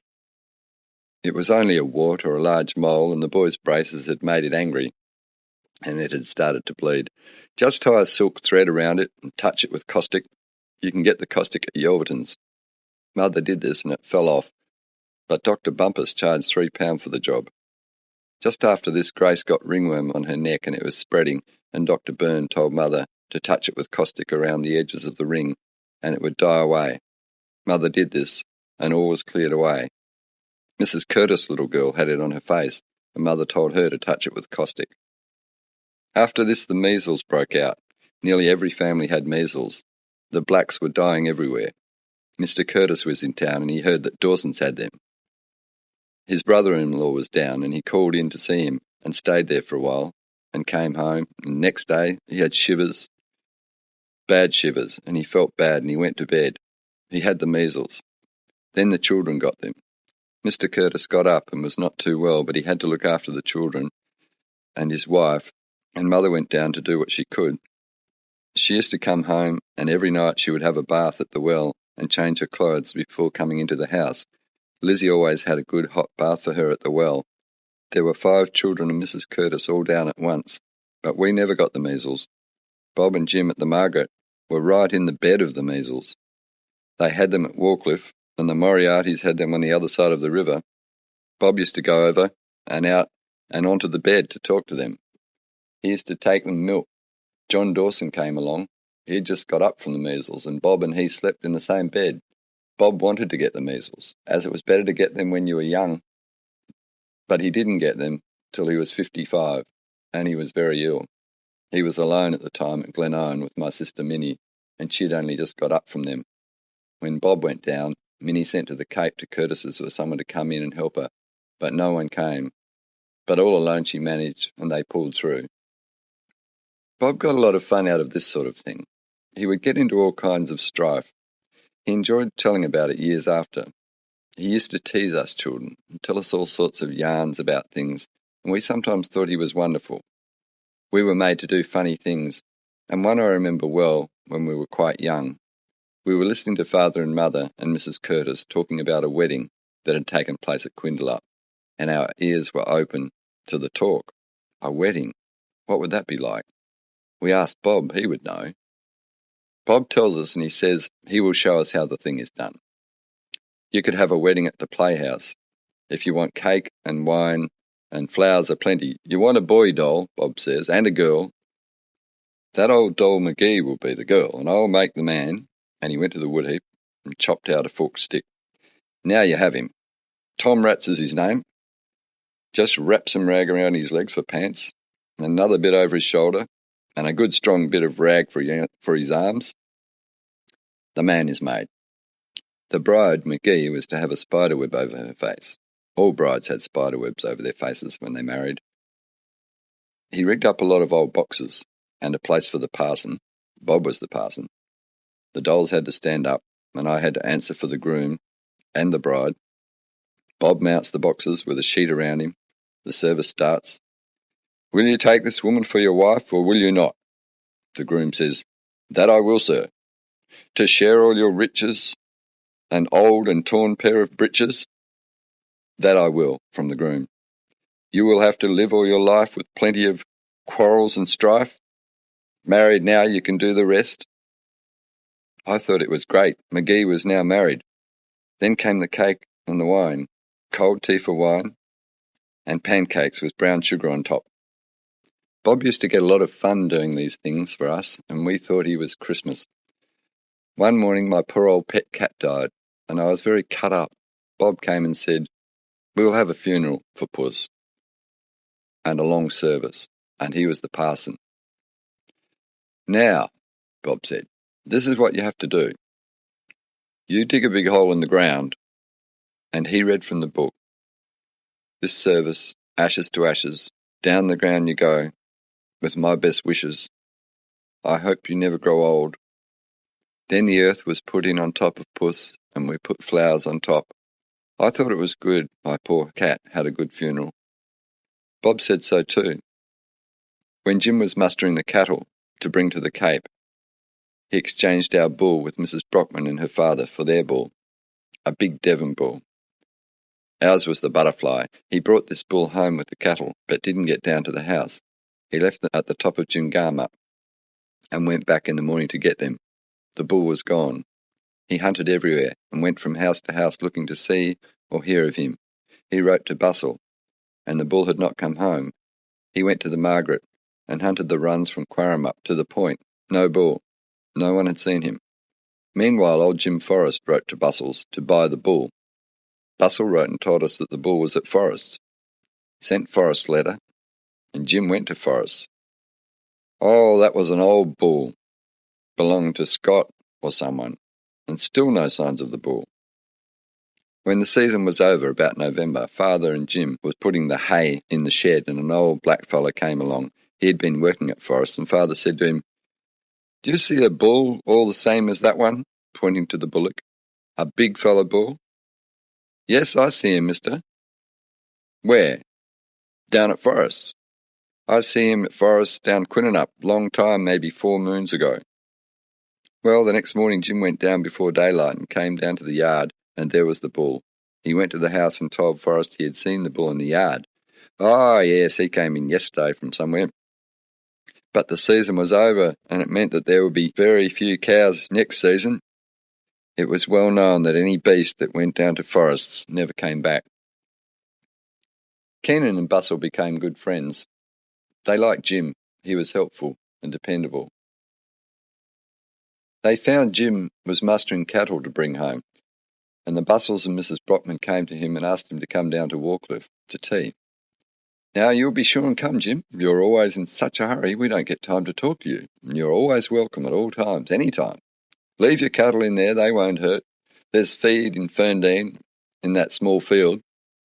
When Jim got down, he had a big talking to and a leg pull. I'm in a bit of a hole at present, Bustle said. Jim, would you help us out? I want to send my team to town, and the men, I can't depend on them. It might take them a week or a month to get them all together. We're almost out of stores, and I know you won't leave me in a hole. If you say you will do it, we'll keep an eye on the cattle for you, and all will be well when you come back. I have Sam Isaacs. Jim promised he would do it. So he left the cattle in Ferndean and took the team, but he came into the Cape with the team. He knew that Mother would be wanting to go to town. He knew that there were potatoes to take to town, and that when he got to the Cape, it would be his first call with the bullocks. So it fitted in. When Jim came, Mother and Jim went to town, taking the potatoes and bacon, and Jim came back to the Cape and out to the Margaret, and Bustle was pleased. Jim did the trip in 5 days, whereas it would have taken over a week. Mother also was pleased, but Bustle had other ideas. He had his eyes on Jim. He wanted Jim. He had the 2 blocks of land at the bridge, and he had a notice to say the improvements had to be made, and Jim was the man. He wanted help, and Jim could do it. So when he returned with the team, he put it on to him, what they could and would do, and Jim said, I'll think it over and have a talk with my people. 2 heads are better than 1. So when Jim brought the cattle in, he and Mother and Lizzie had a talk over it all. Also Father. Mother and Lizzie could not see eye to eye with Jim and Father. But what Father saw was Jim was a man, and he had a right to his own mind. He said, Jim's now 21, and Bob and Harry are coming along. We should not need much help in a year or so. When Jim went out, he was undecided, and he went off to the point and cleaned up the cattle, and later on he got a letter from Paddy Brockman. Paddy had taken a job of fencing, and he wanted Jim to come in with him, which Jim did.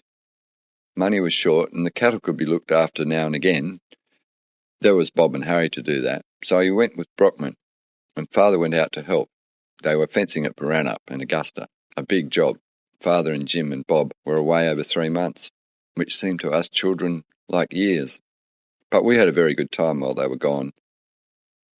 But we had no flour. Mother used to grist a bit of wheat in the little hand mill and make cake or bread. But we were not starving. We had plenty of good bacon and salt meat, wild possum, quokka, pumpkin, potatoes, cucumbers, onions, cabbage, beans, peas, and lettuce, and beetroot. All we could eat of this food. And when Father and Jim came in, they brought flour, and we didn't like the white bread. We turned it down. As Father and Jim came back, Bustle and Mrs. Brockman met them, again with the same old thing, and Jim was still thinking it over.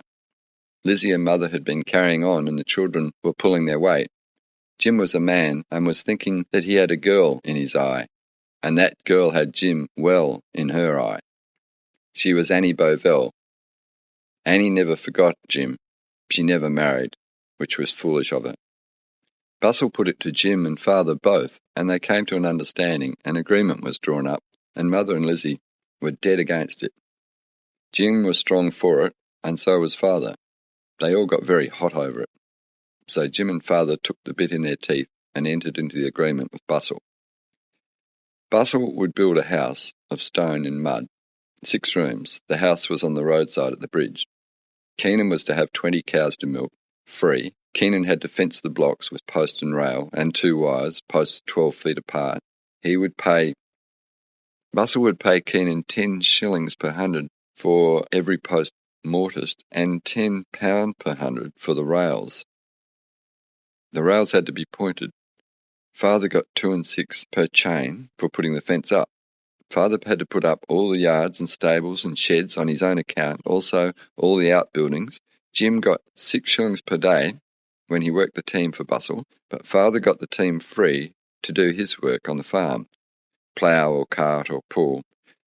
The agreement was signed, the building went on, stone and clay house. It came to rain just as the builders got the walls and the door frames and the window frames, and it rained hard and kept on for weeks. The stone walls with the clay got washed down, and they gave that best. It started on the other side with slabs, face cuts, and it went up. 6 rooms. There were 4 bedrooms and a kitchen, a big kitchen, but small rooms. Father liked small rooms, but Mother didn't. This changed the house. It was not as big as it was first set out to be, and it made a lot of difference to Father and Mother later on. Father's idea was to get a roadside licence and a gallon licence. Davies and Wishart had a mill at Carradale. There was a lot of people coming and going on the road that had to have accommodation. But the 4 rooms was far too small. The living room was large, but cooking and eating all had to be done in the one room. And only one fire. The only house between Bustleton and Carradale was Warcliffe, and Bustles had a big family, and always a house full. That was 48 miles from Bridge House to Bustleton, and 25 to Carradale, and a lot of people came and went on foot. If you had a horse, you were set. Father built a big storeroom and a man house and a chaff house, and stables and yards, pigsties, and fenced and cleared all the land. That is at the old bridge. He cleared it, and he did it, and when the house was up, Lizzie went to the Margaret to keep the house for Jim and Father. Mother and the children stayed at the Cape and did what they could. We all had to work. While Lizzie was at the bridge, at the Margaret, she met Jim Armstrong, and they got engaged. And then she came home, and Mother went out and left us children at the Cape. When Jim Armstrong got to know that Lizzie had left the Margaret, he could not see her so often, and he spent his weekends there, but the Cape was too far. He got a job at Yelverton's ploughing, and he and Bob came in to work at Yelverton's, 9 miles from the Cape. He could come every Sunday, and he did. He was very anxious to get married, and Lizzie thought so too. But they had no plans. Where would they live after their marriage? They talked to Mother, and Lizzie put their heads together. There were now 2 houses, and only one mistress, and a family of children. At last Bob and Jim came in and joined the talking. The crop was to be cut. They had to cart the swamp potatoes. Bob and Jim Armstrong would cut and cart the hay. An agreement was fixed. Bob and Jim would rent the place at Gingarmup, the old place. They would pay £25 a year for the place. Everything just as it was. Hay, potatoes, pigs, fowls. Mother had to go to the Margaret to look after things. Mother thought she could leave her children and the old place with Bob, and Lizzie would have an eye on them. But Jim Armstrong objected to the children, and Lizzie went with him. Lizzie said, "I've had enough of kids all my life. I'm not taking it on." So poor Mother had it fixed. She went back to the Margaret, and she was unhappy. All these arrangements were going on when we lost our brother Jim, who met with an accident with a double-barrel shotgun. The gun got wet after Jim crossed the river. He tried to fire it, but could not get it to fire. The powder was wet. Both barrels were loaded, but Jim didn't know that. He had been to Boyd's camp and got it wet. He put it close to the fire, thinking it would dry out. At last he took the stock and put the barrels near the hot ashes to send it off, and one barrel went off, and Jim waited for the other to go. It was a little bit of time, and he picked it up, and he thought it was not loaded anymore, and he went to the fire and lifted it out, and it went off and killed him dead. The shot went right up under his chin. The Boyd story. William Boyd, a small man, a schoolteacher at Carradale.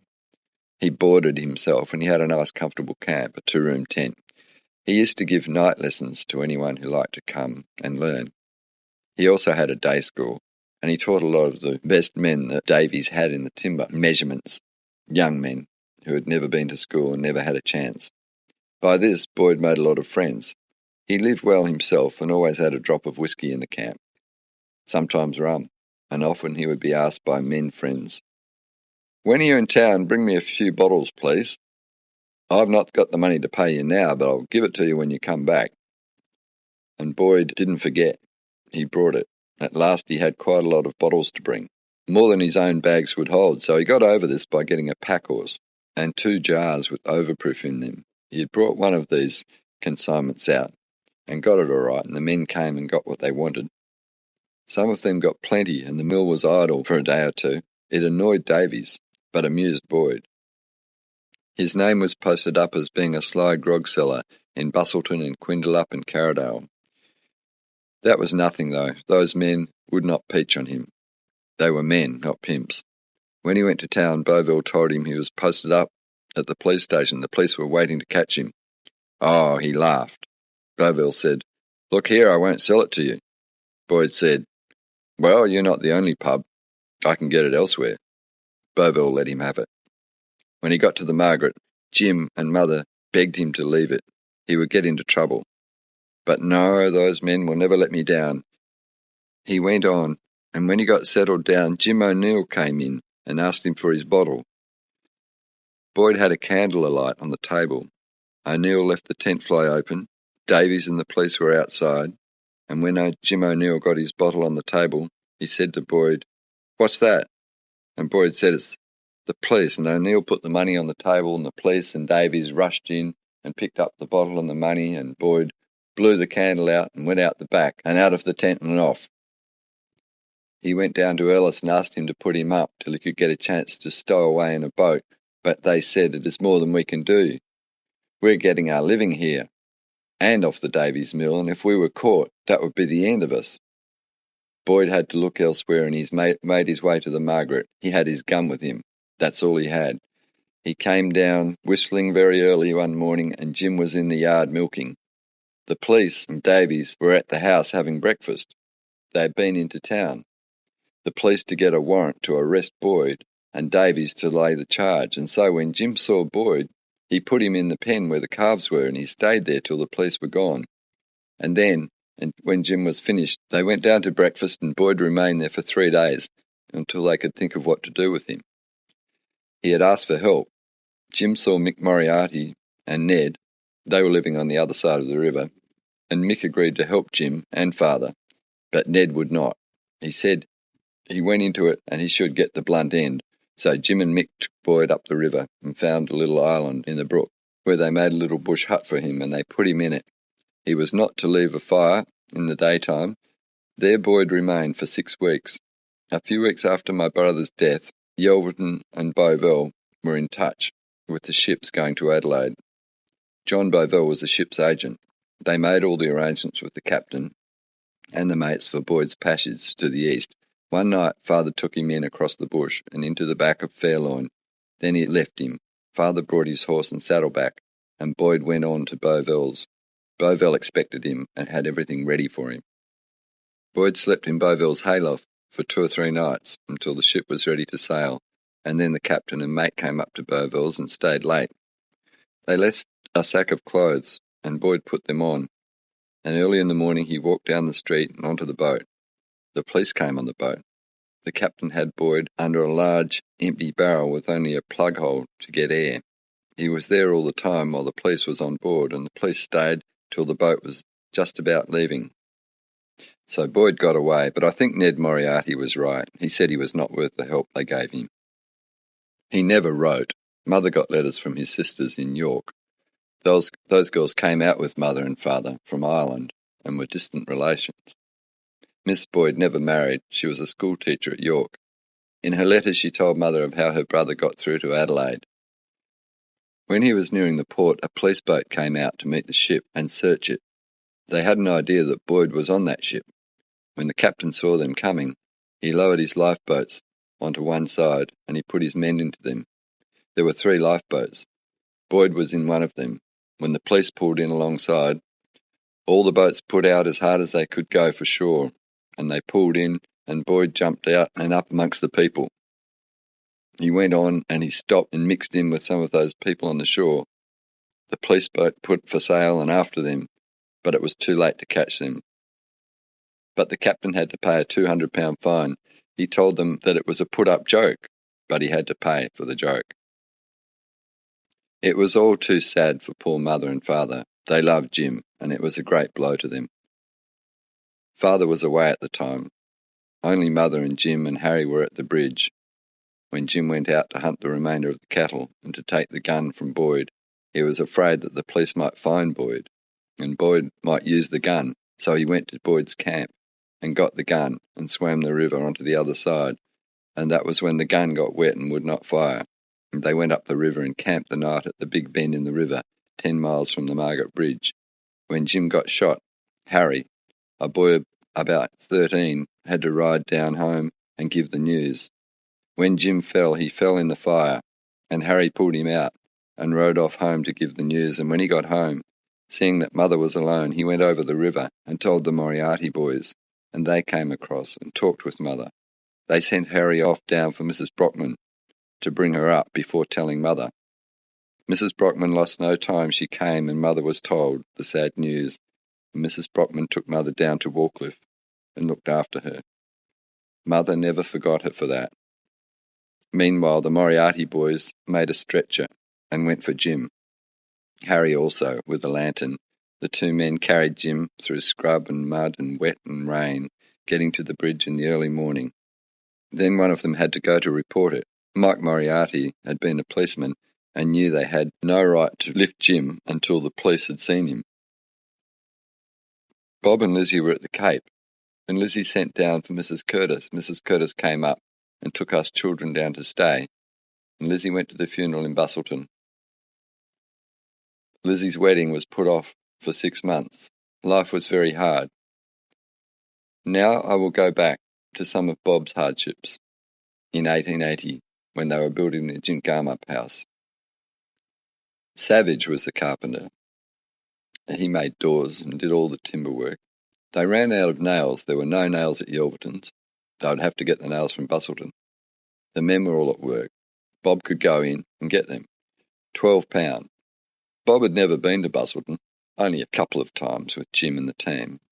Bob was to ride out and put the nails on. So he went to get his horse, but he could not find it, and he heard that the lighter at Yelverton's boat was going in the morning. So he got ready early in the morning and walked over and caught the boat. He went up the town to Beauville's, had dinner, got his nails, all in a paper bag. The boat was to leave at 3 p.m. for home. He walked downtown, the nails under his arm. All the town boys came after him. "Can you fight? Sucker, look at him. What's he got under his arm? He's a coward." Then they pulled his shirt out and sang, "Giddy, giddy, gout," shirt hanging out. Bob didn't want to fight and told them that he had nails in the bag and that he had other things to do. They kept on following him. Bob bought a packet of biscuits and started eating. "Give us some, you greedy guts." While he was bailed up, the boat put out, and Bob had to walk. New boots on, 12-inch nails. Off he goes, out along the road, 22 miles.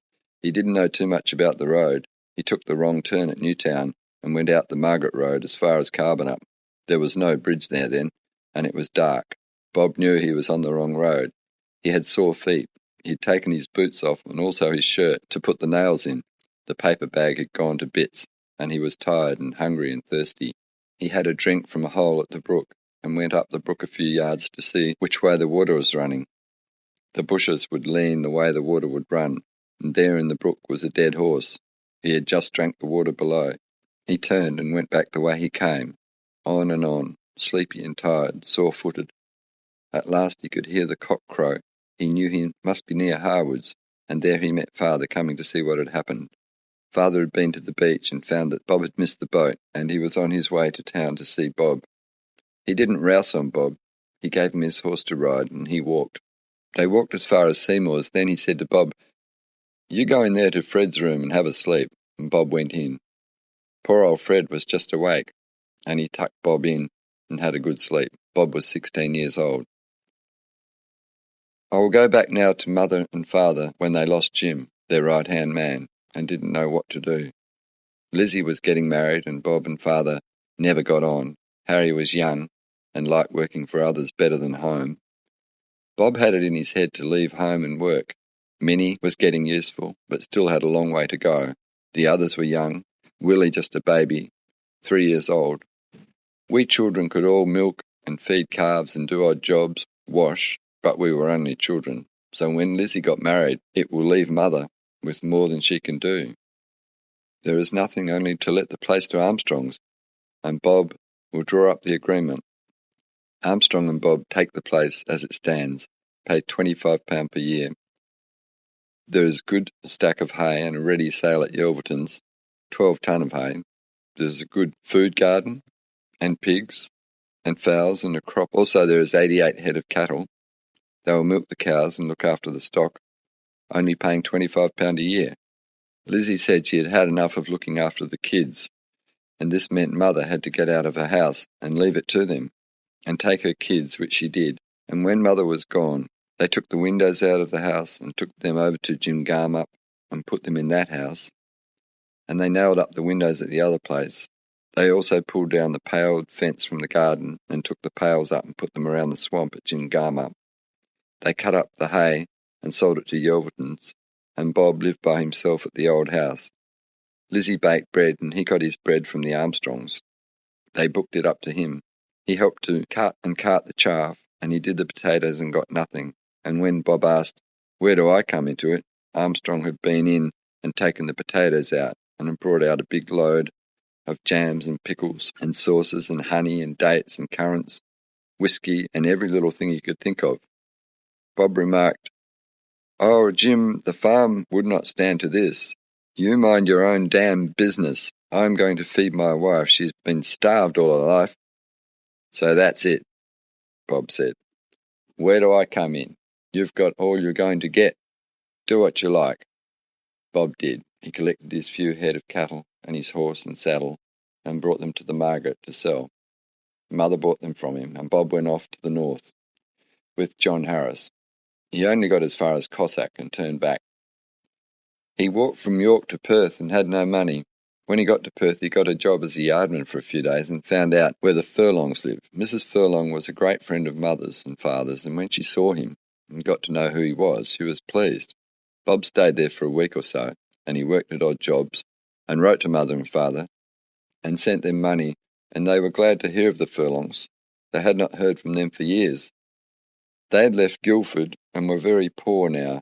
Mr. Furlong was blind, and Minnie was working in an office. When Mother had heard from them, they'd had a boarding house in Guildford and were doing well. There was a lot of work going on. A railway was being built and the men were boarding with the Furlongs. Later, a lot of them didn't pay their board, and Bob came home. Meanwhile, Mother was battling along with her little family of 5, as before. The house had only 5 rooms. The bedrooms were small and there was not much room for lodgers. We 4 girls had 1 room. Father and Mother and Willie the baby had 1. That only left 2 rooms for visitors, and sometimes we would have 10 or more people come in for the night, and the kitchen, the only room used as kitchen and dining room, would be full. Can anyone think what a time Mother had to cook in that room and feed them and us all, which she did? We children had a hard time as well as Mother, for we had to get the wood for the fire and carry the water from the river, about 5 chains, and up a bank, and we also had to milk the cows, 15 of them, and feed the calves. The calves had to be hunted up every evening and brought in and fed before the milking. It was skim milk in those days. There was no separators. The milk was set in dishes and skinned and warmed and fed to the calves, which was one job. Sometimes it would be dark and raining, and we would be wet to the skin, and oh, so cold. And when we came in, there would be a lot of strangers around the good fire, and we would look at the fire and shiver. Not one of them would move, and Mother had told us often not to push our way to the fire when people were there. So there was nothing for us. Cold and wet, we'd go to bed. I would pick up my cat and cuddle her and keep myself warm. I thought a lot of my cats. I would take my kittens away and hide them so they could not get them to kill, but poor Mother had a lot of bother with them. They would steal all the same, and she didn't like to have a cat killed. One morning, I remember Jack Bussell was home from the north, and he had set the net to catch fish. He had got a lot of mullet in the mouth of the river, and they were fat. They were living on a dead beast in the river. He brought us up a bagful. We could not eat them, but the cats and dogs could, and we gave them a good feed. My poor cat was very sick after her feed, and she was sick in the house, and Father was wild. He would have no more of those damn cats. He took my poor cat by the neck, and off he went with her. I followed him. He threw the cat into the river, and I jumped in after her. And there was a few bushes growing in the river, and the cat hung onto them, but she saw me and jumped. And by this time the water was up to my armpits, and I was lifted off my feet, and downstream I went. Father followed on the other side of the bridge. The water was shallow, and Father caught me and brought me out. And I was a wet girl, but he didn't scold me. The cat was at the fireside when we got home. Mother told Mrs. Brockman, and she gave great praise for my work. I always liked cats and dogs and all little things, calves. I had a lot of cats. I used to take them away and hide them, fearing that they would kill them. I also had a lot of opossums, young ones. I used to feed and look after them. I think I was the only one in the family who did. In the summertime, we used to go possum hunting every night. We had a dog, Puppy we called him, and after supper we would say to Puppy, "Go find," and off Puppy would go and get a possum up a tree. Then we, Annie or Grace and I, would go and get up the tree and shake the possum down, and Puppy would catch it. If there was a young one, we would bring it home as a pet. One night Grace and I went up the field with Puppy where he had a possum in a dead red gum tree, and it had been ring-barked, and up we went. Grace on one tree and I on the other one, right up. There were 2 little possums on the tree, and we wanted to catch them. We didn't want Puppy to get them, so we climbed out, right out on the tree, and the limbs broke, and down we came, possums and all, and we both got hurt. We lay there for a while. How were we going to get home?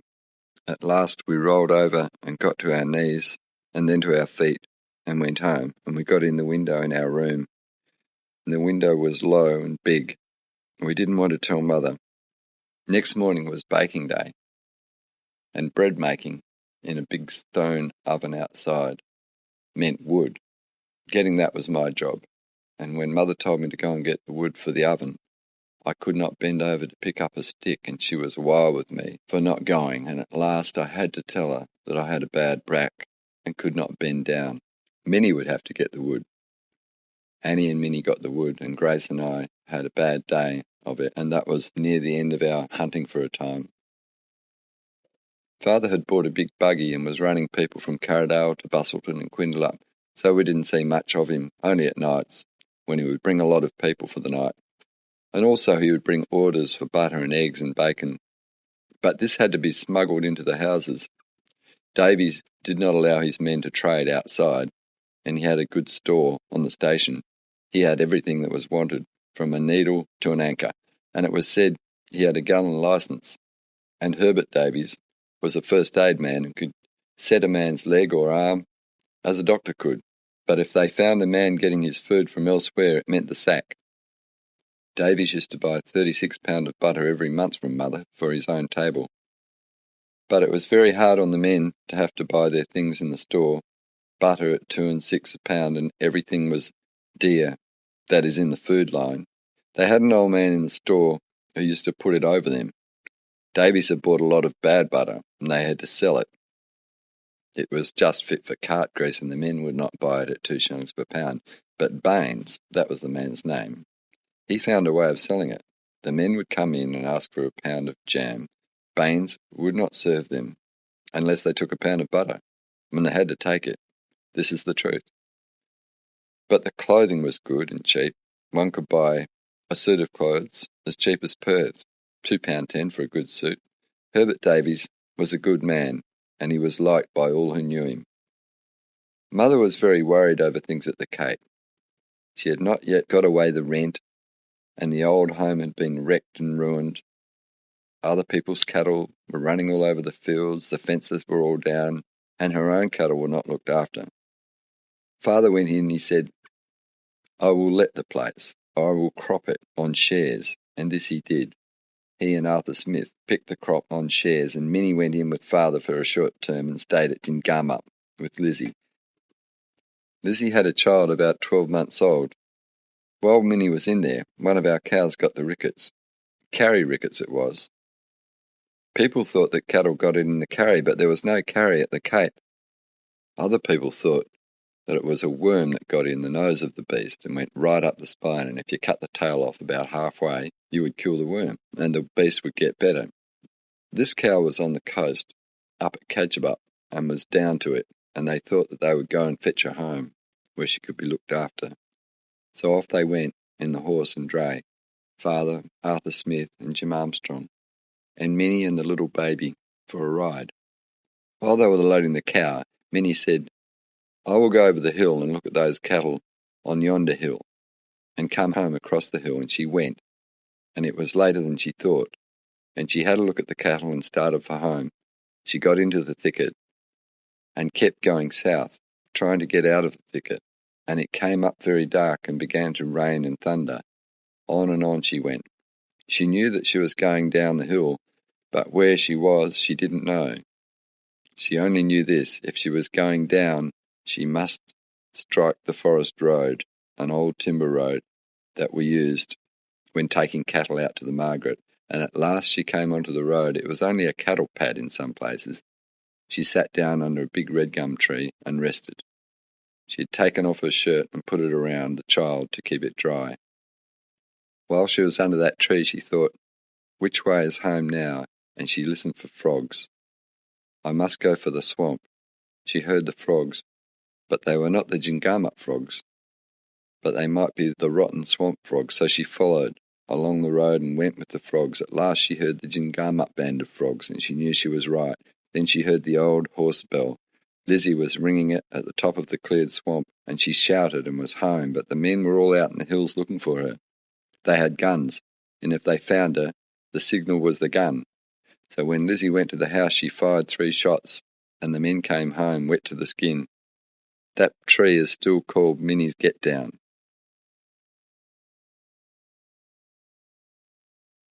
Later on, Minnie and I went in to bring the cows out, and Father came with us in the buggy. He would have us go past Arthur Smith's place and out by the station. It was a long way, but I think he wanted to be with us. So we went past Yelverton station and camped out at Yelverton's paddock, put the cows in the paddock and made up for the night. And our first night under the moon and the stars, we didn't sleep much. Next morning, we were up and we got our horses and got the cattle together, and Father started off saying, "Keep the right-hand road." There were a lot of roads and men timber hauling. They were plain to see, but we went on and on. At last we got one of the timber roads, and only on some old roads that had not been used for years, and we still kept on. After a while, Father caught us up. He was wild with us. He'd taken the horse out of the buggy and led the other one up, and left Willie and the little fellow, about 5, in the buggy, crying. "Do you know where you are?" "Yes," I said, "I do. We're at Maryland's, and I know now which way to go. I have been here before with Harry when taking cattle." When we struck the Margaret Road, we were to stop till he came up. We were there long before he was, and when he came up, we had dinner and came on that place. We had dinner at a place called Willie Abrupt. From there we got home to the Margaret before sundown, and we were happy to see Grace and Annie. They had a lot to tell us. They had been to a picnic and had a good time. Miss Violet Bustle had come to get them and dressed them and taken them, and it was very nice, and they had all sorts of good things to eat. Mother was away in Bustleton when they went, and Annie said, "We were so ashamed of ourselves, we felt we ought to thank them for the nice evening." But we could not pluck up the courage to say so. And I said to Grace, "You say it." And she said, "No, you." And we went behind the shed and talked, but could not bring ourselves to say one word. At last we made off for home, and just said, "Well, we're going." And we ran away, and I felt ashamed of it all. Annie said that we were very shy children, because we had no other children to play with, and we never went out anywhere, only in the bush. Minnie did go out a bit. She went to the post office, and she had 1 or 2 girlfriends, and went to people's houses, but I never went out. I was 20 years old, and had never seen a shop or a school or a town.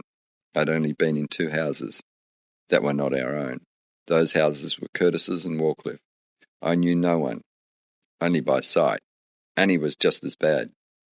But Grace had been out a bit. She had been to Carradale, Newtown and Quindelup. But there is no one knows how you feel when you go out and you know no one, and have not got anything to talk about, only what you have heard or read in a book. You can tell a yarn you have read. It's all right in your own house, this talk, but when you meet people, it's not too good. Minnie had been out, could talk a bit, and if there was any message Mother had to send or anything she wanted to know, it was always Minnie she sent to do it. So Minnie got the lead on us other girls. We didn't know how to go about asking. I remember going down to Higgins's to get some flour. Mother had sent Annie and I down to ask for the loan of £20 of flour. Our team was going to town, and we were to tell Mrs. Higgins that the team was going to town, and if there was anything that she wanted, we could bring it out. Well, off we went, and we saw Mrs. Higgins. "Well, good morning, girls. How is your mother and all?" "All right, thank you." Nice day, isn't it? Come inside. Tommy is away. We sat and she talked to us, and we answered her. Then she asked what we'd come for. That was a killer. We told her we'd come to tell her that the team was going to town, and Mother wanted to know if there's anything she wanted, and she wanted to borrow a few pounds of flour to keep going till the team came back. We got the flour, and I was off like a kangaroo. We didn't like going to Higgins's, as she always asked what we'd come for, and that hurt. We saw a lot of people coming and going, but never talked to them. They only stayed the night and was going off in the morning. Sometimes we would be left alone to look after the place, to get meals for the comers and goers and to give them a night's feed. We could do that all right, and some of the people remarked about the little housekeepers and cooks. We were small for our age, 10 and 12. One lady came, a Miss McGregor, and she helped us set the table and wash up, and we liked her. She talked a lot to us, and she was like one of our own. She knew Mother and Lizzie and all the family. Father always kept his horses in the stable and fed them. He had neck ropes, but one night when he came home the neck rope was gone. The children had taken them playing somewhere. They had a swing up river. But we brought it back and put it where we got it. How could you put it where you got it? It's not there. Now you must have left it down somewhere. Go and get it. We hunted everywhere we'd ever been, but no rope. The long catching rope was gone. Bob and Harry were supposed to be cattle hunting and were upriver. They came home and we found the ropes behind the log at the main house. We also found the axe, which Bella was supposed to have lost when chopping black boys for the calves. But a few weeks later, Elsie Lowe, a half-caste, came along and spilled the beans. He asked how Bob and Harry got on with their wild horses, and he told Mother about seeing them and Bob McGregor camp together.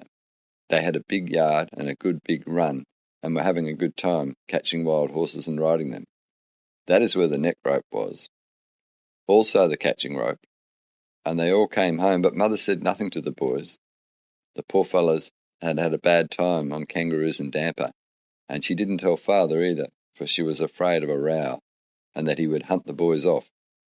Harry was beginning to fancy himself, and had an idea of girls.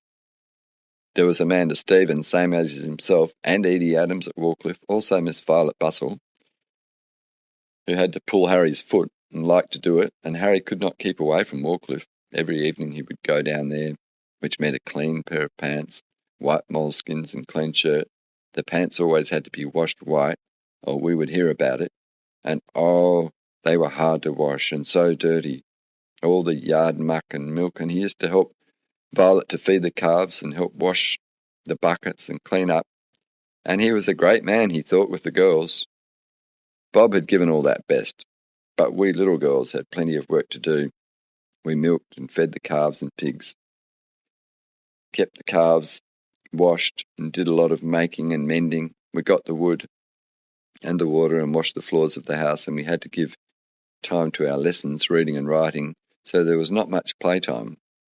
Our boys had the best of it.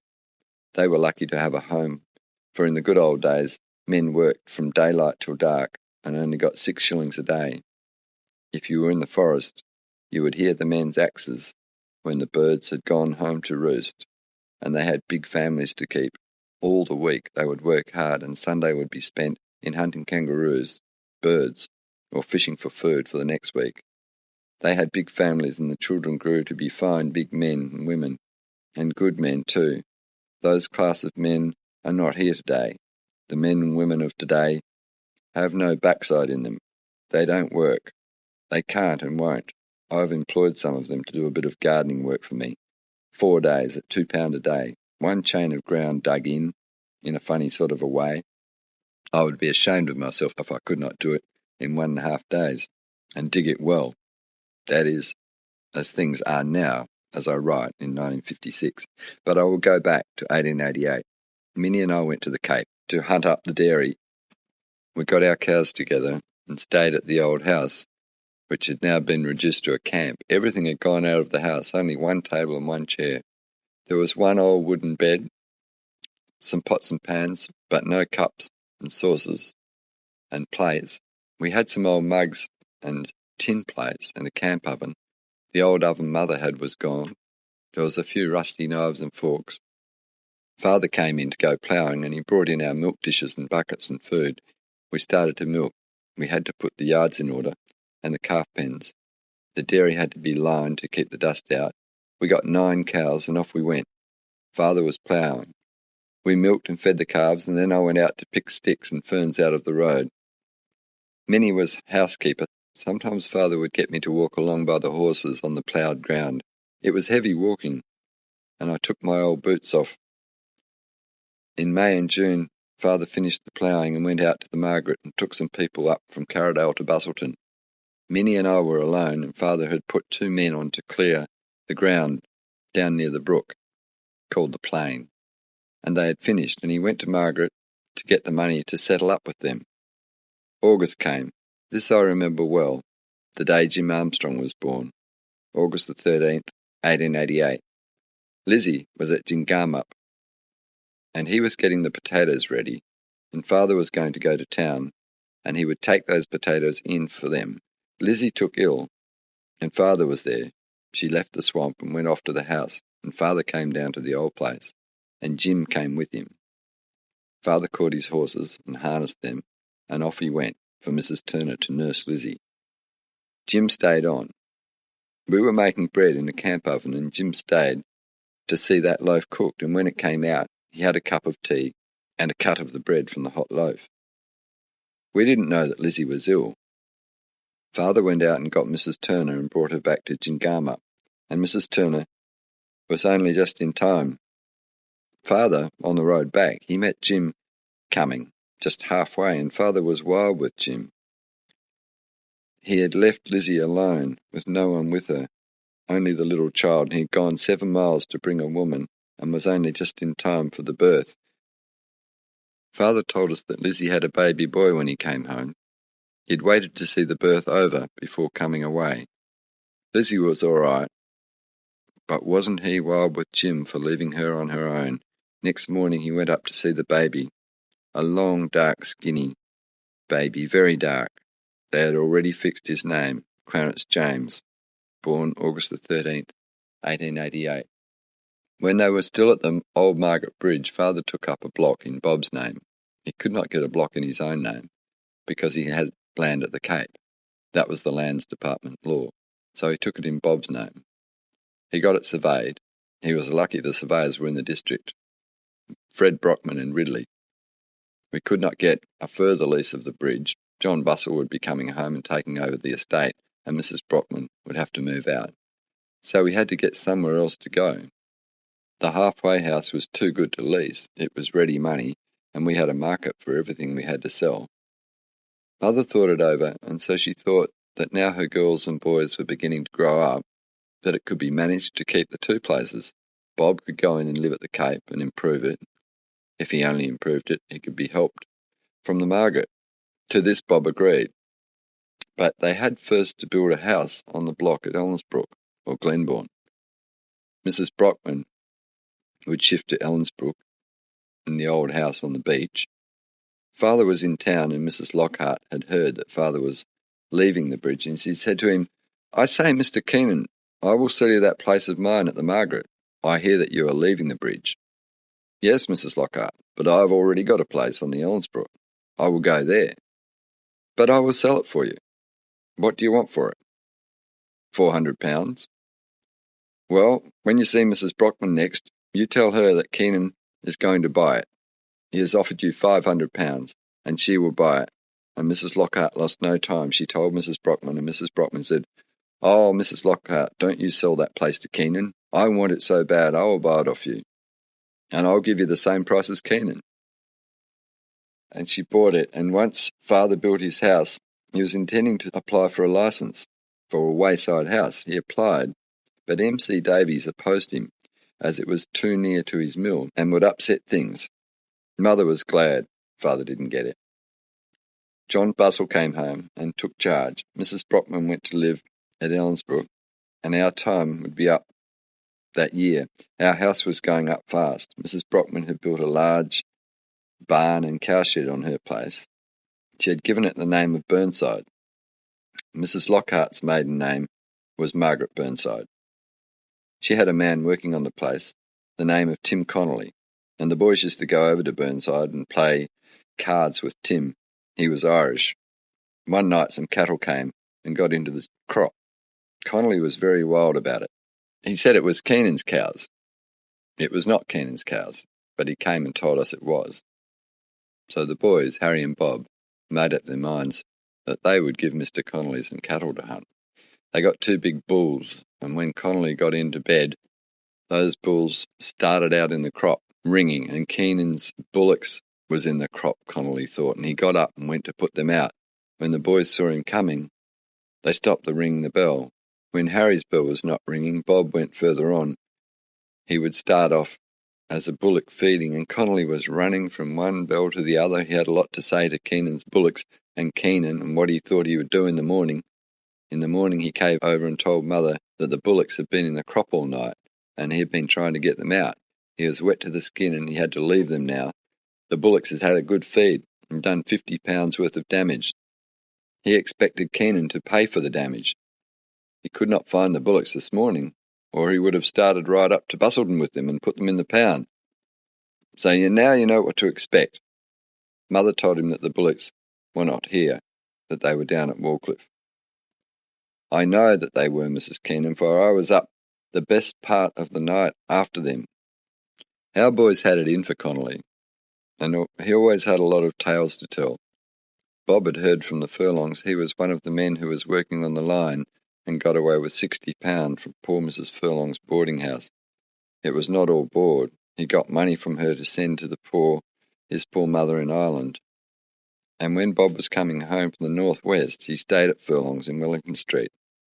She had been sold up, and the boarding house and everything, and was sold. And when she came into Perth, she had to go to a house, and her husband was blind. Bob had given her Mrs. Connolly's address, and he knew that Connolly was writing to Miss Furlong. He had him very much set, and Harry and he lost no time, anywhere they could, to get a trick on him. They did it. One I must tell, Connolly used to go down to Wallcliffe for his evenings. The days were short, in June, and wet. Connolly would leave after he had had tea about 6 o'clock. Those 2 rigged up a ghost for him. Connolly believed in ghosts, and they rigged up one on the wheat field. They got a big pig melon and cleaned it out, put a wire through the middle of it, and hung a bicycle light on it, and they cut eyes and a mouth into it. Inside the wire they had lines on both sides, and they hung a white sheet around it, and they fixed it so that the sheet, when they pulled on it, would spread out, and Harry was on one side and Bob the other. Poor old Connolly came down. He pulled in a bit to cross the gully, and his horse balked when he saw the light and the white sheet, and Connolly stopped and looked and turned and rode off as fast as he could to Burnside.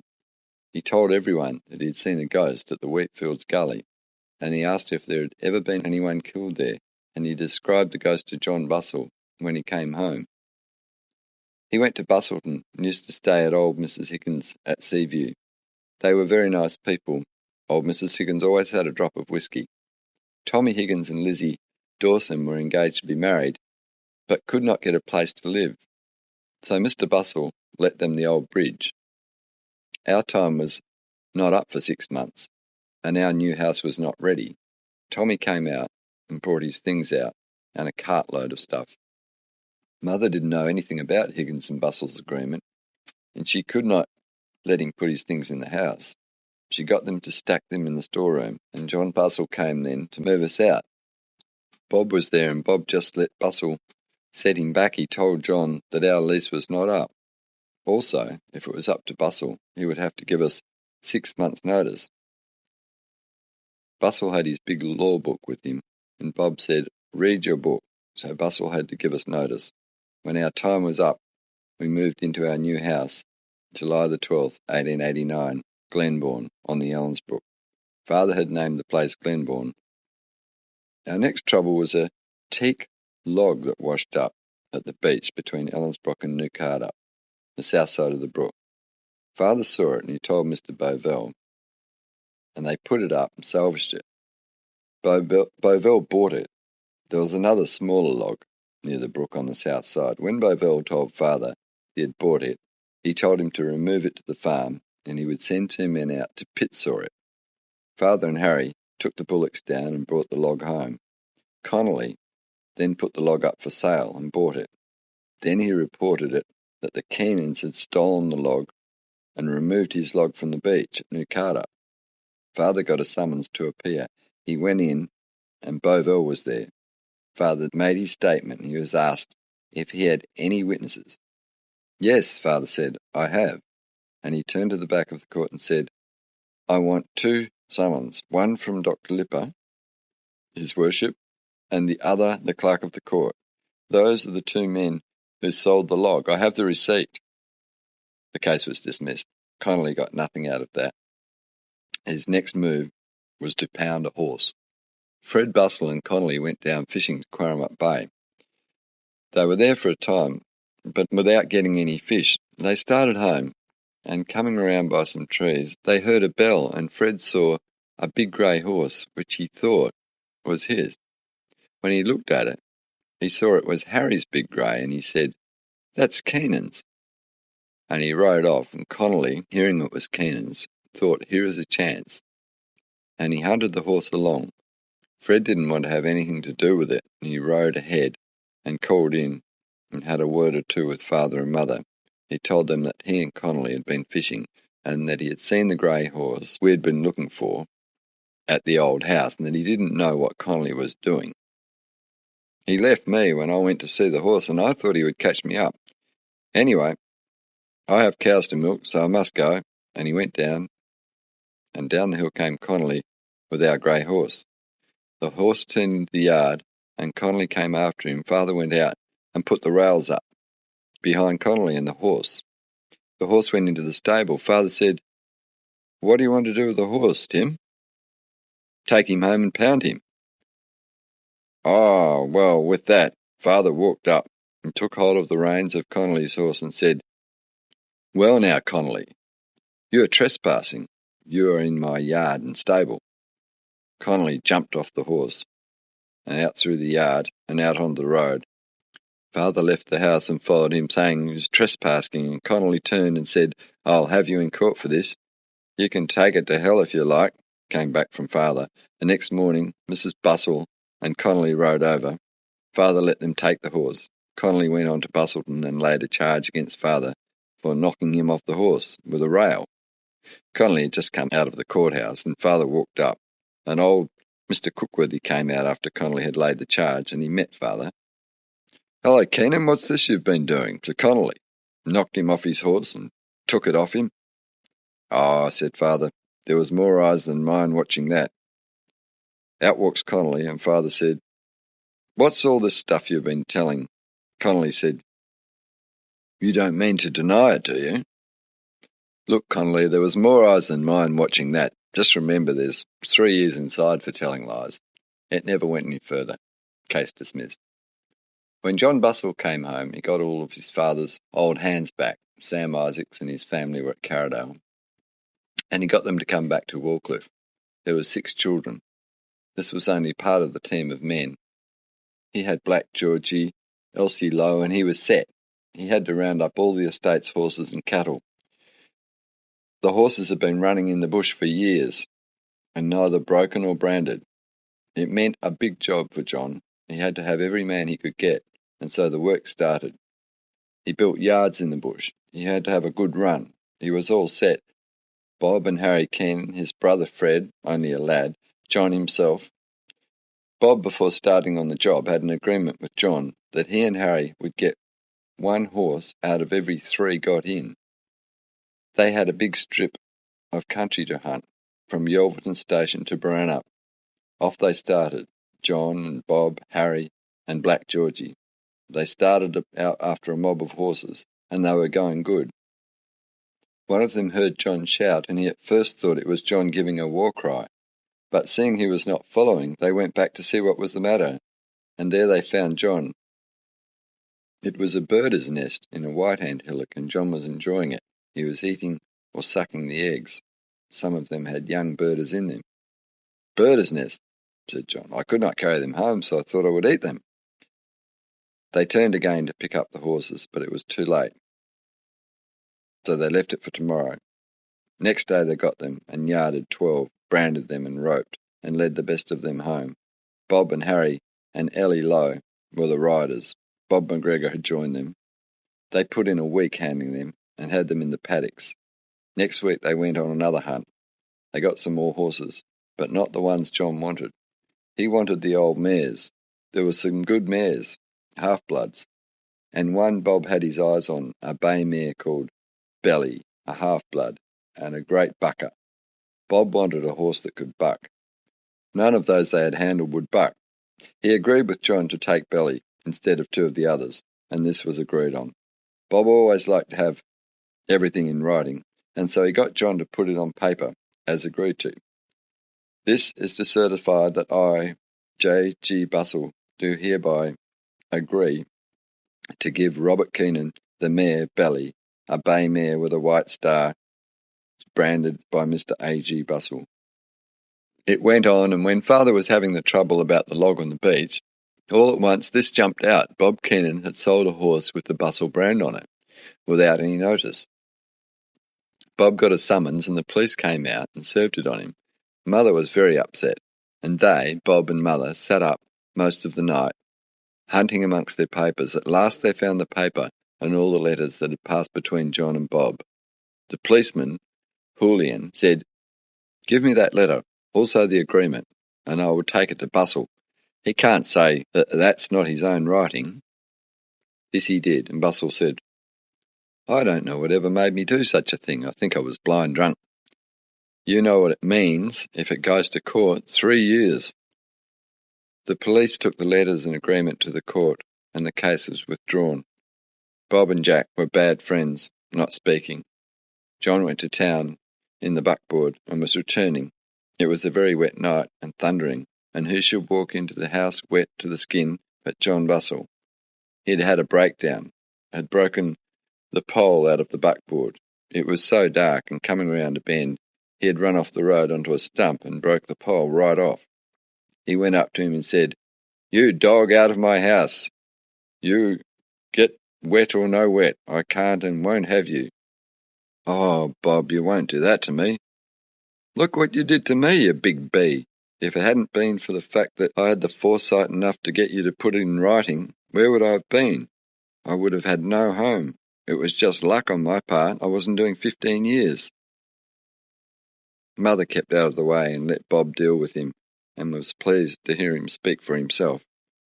John went on his knees to beg to be forgiven. He asked Bob to forgive and forget, and he held his hand out to Bob to shake hands, saying, 'Bob, I am sorry. I didn't know what I was doing. I was drunk. You are a gentleman.' Bob turned his back to John and said, 'I am glad you know it.' Mother, hearing that the row was over, came into the room with some dry clothes, saying, 'I've been hunting up some clothes for you. Here, get those wet things off you.' And Mother went to make a cup of tea. Next morning, Bob went up the road with John, and Bob took the brace and bit and some bolts and the axe. He was away a little time, and he cut down a small jarrah tree and barked it, and he did it up and put the pole in the buckboard for John, and John went home. Our old man Barber had returned to us and asked for a job. He had been away 2 years at Carradale. Mother gave him a job and set him on monthly. She put him to clear the carry flat below the stable. There were a few big carries, not many, but the trees had been ring-barked and were dead. The flat had a lot of ferns on it and other growth. There was house bush and light scrub, not much roots. Barber cleared the ferns off and cut them and the house bush. Then he dug the ground over with a spade, took out the fern roots, and threw them on top of the ground. We picked them all up and burnt them. Barber cleared and dug 2 acres like this, and Mother sowed wheat on it, and we girls harrowed it in. We had a pair of wood-framed harrows and iron pegs, and it was hard work digging the harrows in, but on and on we went with our garden, and we had about 2 chains of swamp too, and we made a nice garden of it. The first year, Minnie and I carried manure out on our backs, about 5 chain. We had to carry the manure from the stable to the swamp. Each day we carried it as we needed it. And the digging was hard, and we had to use an axe and mattock as well as a spade, and we put in 1 bag of potatoes in early November, and we got the 2 chain in, and we put in 2,000 onion plants, pumpkins, melons, cucumbers, tomatoes, beet, carrot, parsnips, celery, egg fruit, tobacco, and when Father came out at Christmas, he was disgusted with the way we had planted everything on top of the other. We would get nothing. He was ashamed of it. But later, when he came out in March, when we had dug up our crop of potatoes, he was proud. He had never in his life seen anything like those potatoes. 15 bags, and the pumpkins, some of them 100 pounds, as much as we could get in 1 wheelbarrow. We got 18 bags of onions, and sold 8 bags of onions and 9 bags of potatoes to Carradale.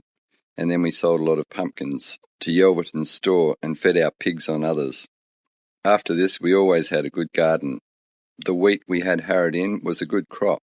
Bob cut it down with the scythe, and we stooked it and put it in sheaves. And when it was fit to cart, we carried it in on our backs in rope bundles and stacked it in the barn, and the barn just held it. I must say something about our pets.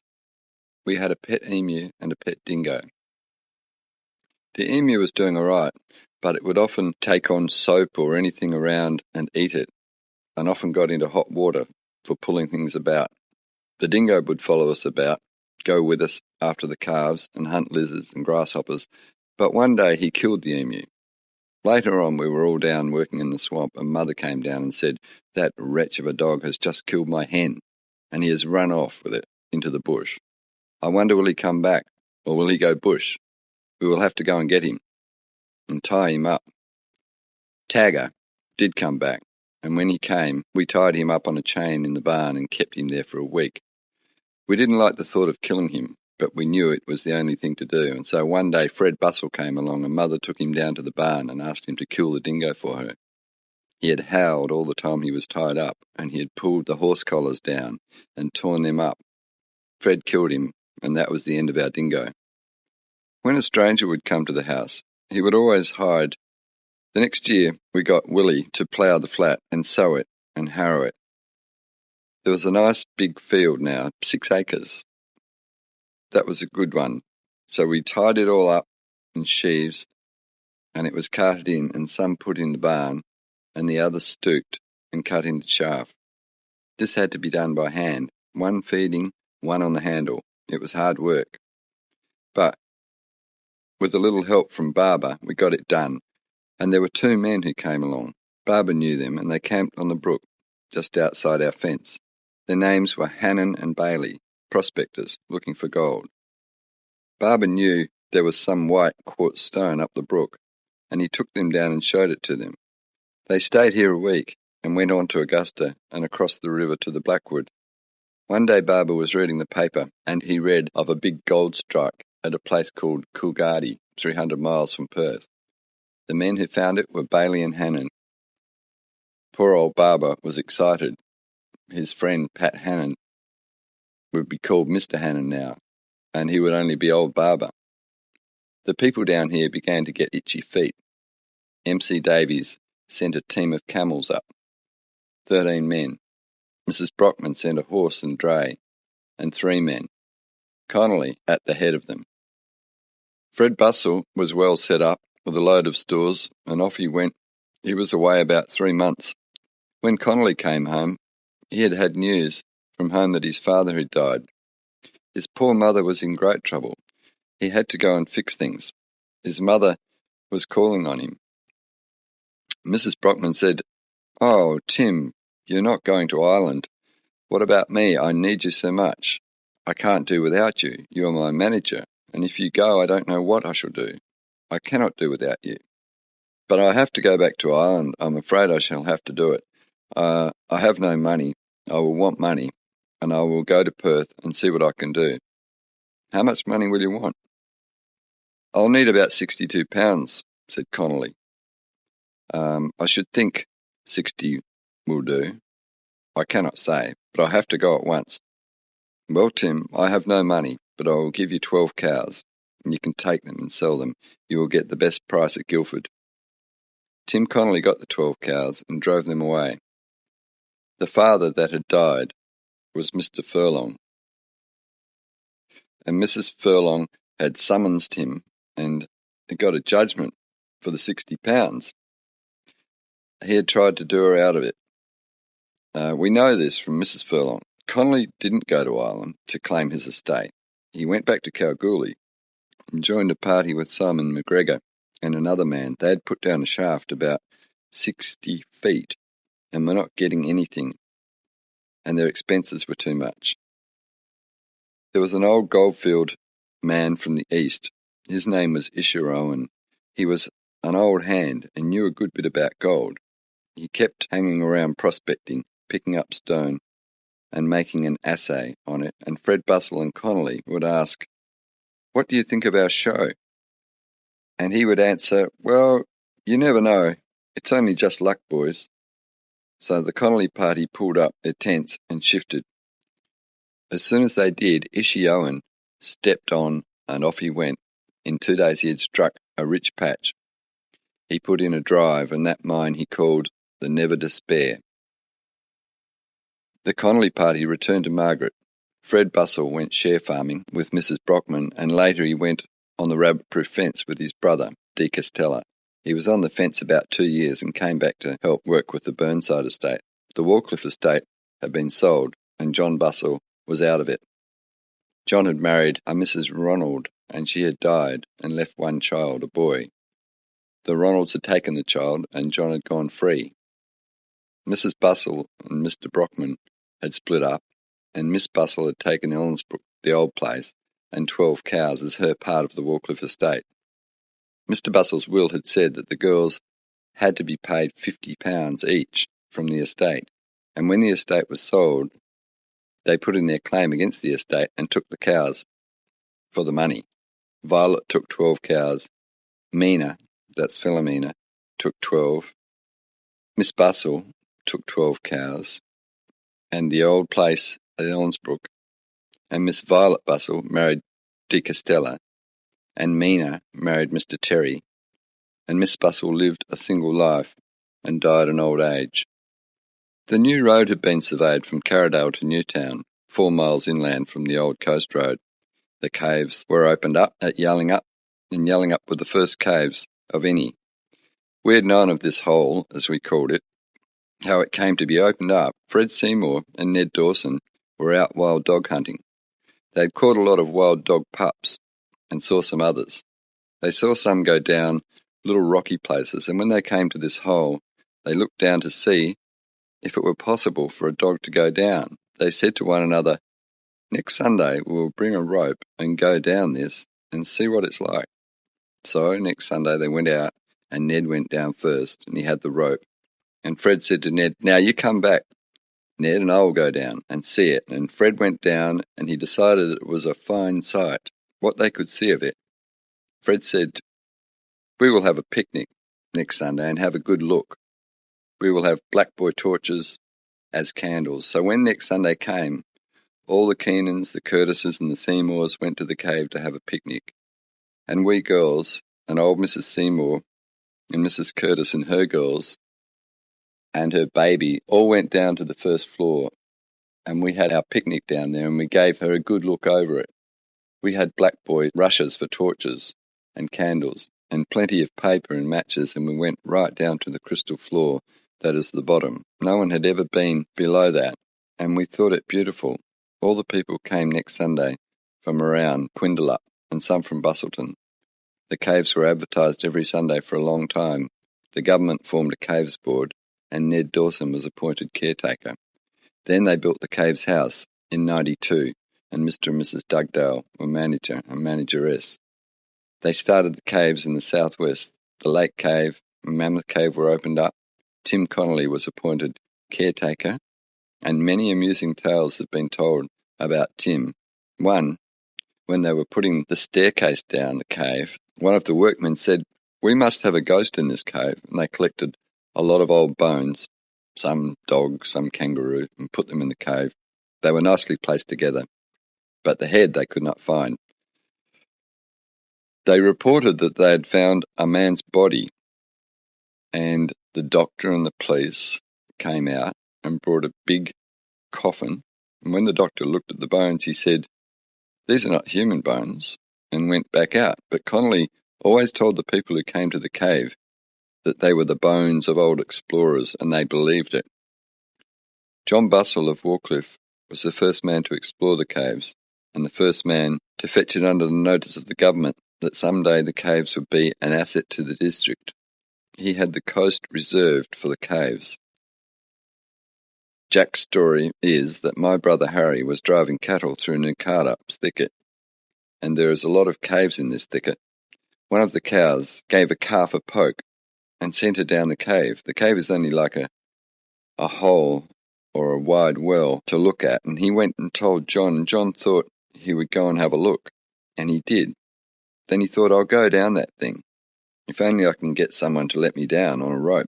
So he went to his sister and took her with him with the rope, all the rope that they had at Ellensbrook, and they tied it to a tree, and John went down, and he could see the calf, but the rope was not quite long enough to let him right down, and he said to his sister, "Go and see if Keenan's has a bit of rope, and I'll stay here till you come back." He was standing on a ridge of the cave.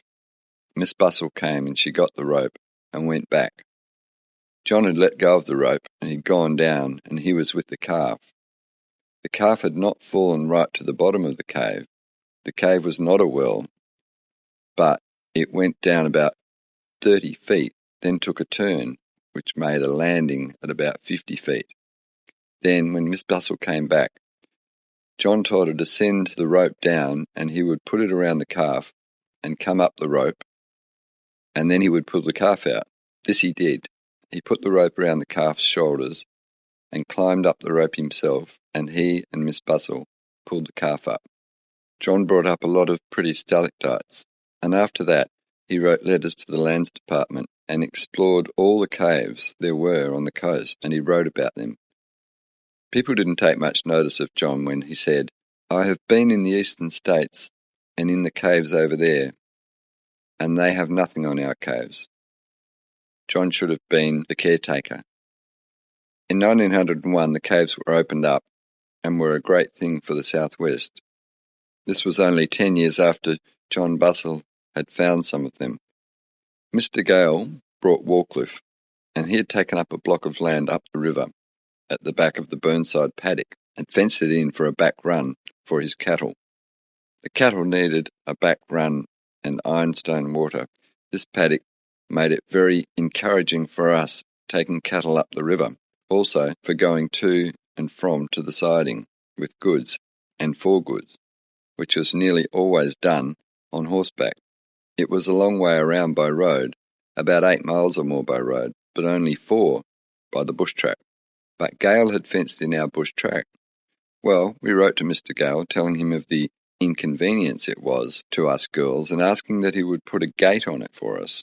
Then we would see that the gate was locked each time when going through. The answer was, "I cannot put a gate on my paddock because I know too well what it means.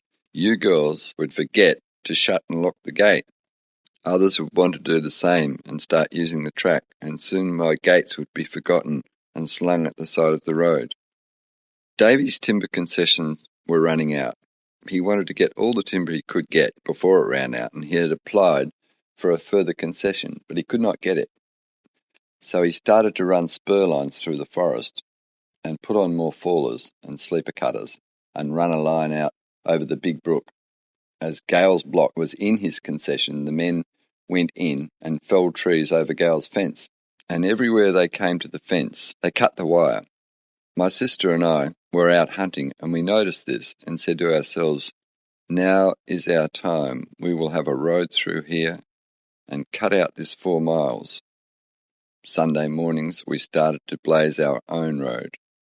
What then was only to be a little track but for ourselves, but later on it became a main road. We chopped and burnt and cleared 3 miles of a track.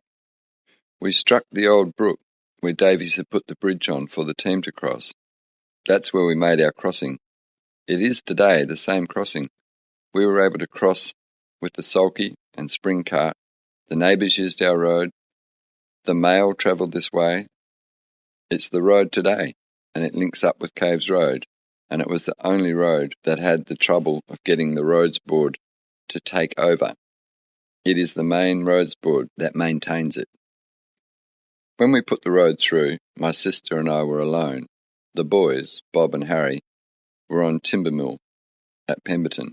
Father and Mother and Grace and Annie and Willie were at the Cape.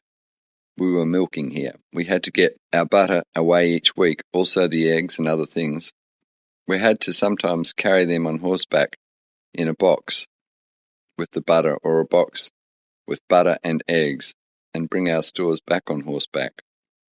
We had to run and attend the station. That meant sometimes a rush in the morning to meet the incoming teams and get the things and put our things onto the team. One day we were hunting cattle up the river, and we were driving the cattle along the line when all at once the train came around the bend, and with a big whistle the cattle stopped and looked at the train coming, and we got them all, but one was on the line, and that got knocked, and it got its leg broken. A fine big fat bullock. Then we had to get to thinking the beast had to be killed, and we could not afford to kill it and leave it, so we had to get some others to kill it. That was the best thing. And around we went to the ranch where the sleeper cutters were boarding. We saw Higgins, Gale, McLeod, and Brockman, and we got others, and we had to get a butcher. Tommy Higgins would kill it, and then we had to cart it. We had the buckboard and only one horse. We needed 2 horses. Tommy Higgins had a horse that would go in harness. We could get her. All this had to be done before we could kill.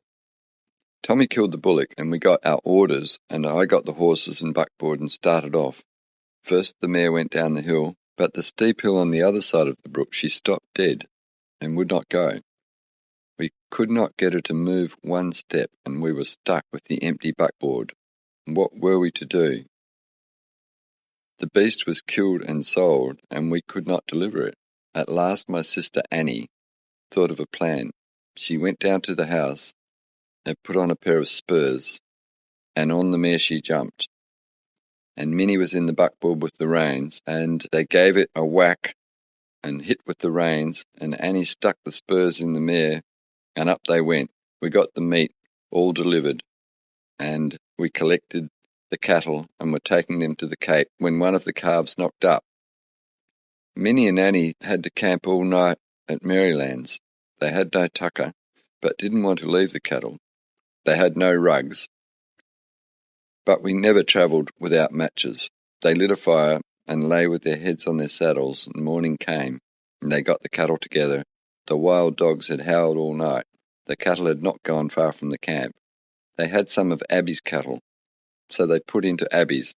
Mrs. Abby asked them if they had had anything to eat, and they, being shy, said, yes, we had something, but they had had nothing from 3 p.m. the day before. They called it Armstrong's at the swamp, and there they had breakfast. Lizzie and Jim Armstrong had just taken up a block and had come there to start on it. They had a little slabbed camp, 2 rooms, and paperbark roof. Now, I must tell this. Father had promised Lizzie her share in the property, and Jim had thought that Father would make over the 100 acres at Jingamup to him. This was all the land that Father had in his name at the Cape, the 100 acres, and the brick house with the 4 rooms. The block was fenced, and half an acre cleared around the swamp, and there were yards, and 10 acres of rye ground cleared that was starting to grow up. Jim thought Father ought to give Lizzie that. Well, there was other members of the family, and Mother had bought the place off Chapman at Eagle Bay and 40 acres at Glenarm, and the lease of 3,000 acres on the cattle run. If Father gave Jim Garm up, it only left 80 acres from Mother and the children and the cattle. Lizzie was 23 years old when she married, but Jim wanted to force Father to keep his word, and so it went on. Mother was getting nothing from the Cape property. The cattle had gone back from 88 head to 44. So Father put his head down and, without Mother knowing, gave Armstrong £110 as Lizzie's share in the Cape property. Jim went off and bought horses, and they went to Yelverton Station to live and work. Lizzie didn't like the station life, and she didn't like the people, so they took the block, and she worked hard to make a home. She had at this time only 2 children, and later on, when they were back at the new road, the old road that goes past our door at Glenbourne, had nearly gone out, but the new road was very sandy and boggy in places, and it needed a lot of money to be spent on it. But it was being used a lot. The caves were bringing a lot of holiday makers to the Margaret and Bustleton and Yallingup. Every place was crowded out. Warcliffe had changed hands again. A man named Mcleod and Loring had bought it. Mcleod had started a lodging house there. Also, Mrs. Brockman of Burnside and Miss Bustle at Elmsbrook. We were out of it. Connolly saw to that. If there was more than they could put up at Burnside, he took them to Mrs. Bustle at Warcliffe. But Warcliffe was a grand old place, and they liked it if they could get in there. Burnside would be passed also, and Ellensbrook. So it was Christmas time, and we girls had made up our minds to have our Christmas at Glenbourne all together. We had not had a Christmas together for a few years, and we all came out, and Mother and us 4 girls had a nice Christmas together. A day or 2 after Christmas, we all went down to Quarramup fishing. We rowed down and had a good day, but didn't get any fish. When we came home, we were surprised the house was full of men, and one man was on the kitchen, mucking around. Another man had 2 fowls killed and was dressing them. Another was out on the bench, and just by the kitchen window he had 2 pigs, little suckers. One was dressed, and the other, he was hard at it. Those men had come down to see the caves only the night before. They'd brought their bikes down with them and started out from Bustleton along the new road and had made their way along to Burnside. Mrs. Bustle was full up, Warcliffe was full, Miss Bustle was full, and at Burnside there were beds everywhere, beds out in the garden. Connolly met them and turned them back. "You'll have to go to Keenan's." And when they came to Keenan's, Mother was alone. We were not expecting anyone. We had not enough stores, or we had enough stores only for ourselves. Mother told them that her house was full of her own family and that she could not take care of the men, but they refused to go, and they told her they would put up with anything. They would not go. "We can't go. We are knocked up and have not eaten since we left Bustleton at 7 this morning. "We will help you," the men said. "I can make scones," another said. Another was a butcher. "You have nice young pigs. I will buy 1 or 2 and kill them and cook them up." And so he got to work. Mother first made a cup of tea for them. My brother Willie came out just as all the killing and dressing was over, and he fixed up the old buggy. The wheels were a bit loose and the spokes were loose too, and he fixed them, and the next morning off they went in the old buggy to the caves. Mr. Connolly was surprised to see them. They came back and stayed the night at Glenbourne and went back to Perth again, and they sent a card of the Dirty Dozen. Father was over at Quindalup, and he heard that the Forrests were all very ill, and that one of the girls had died, and that the funeral was last weekend.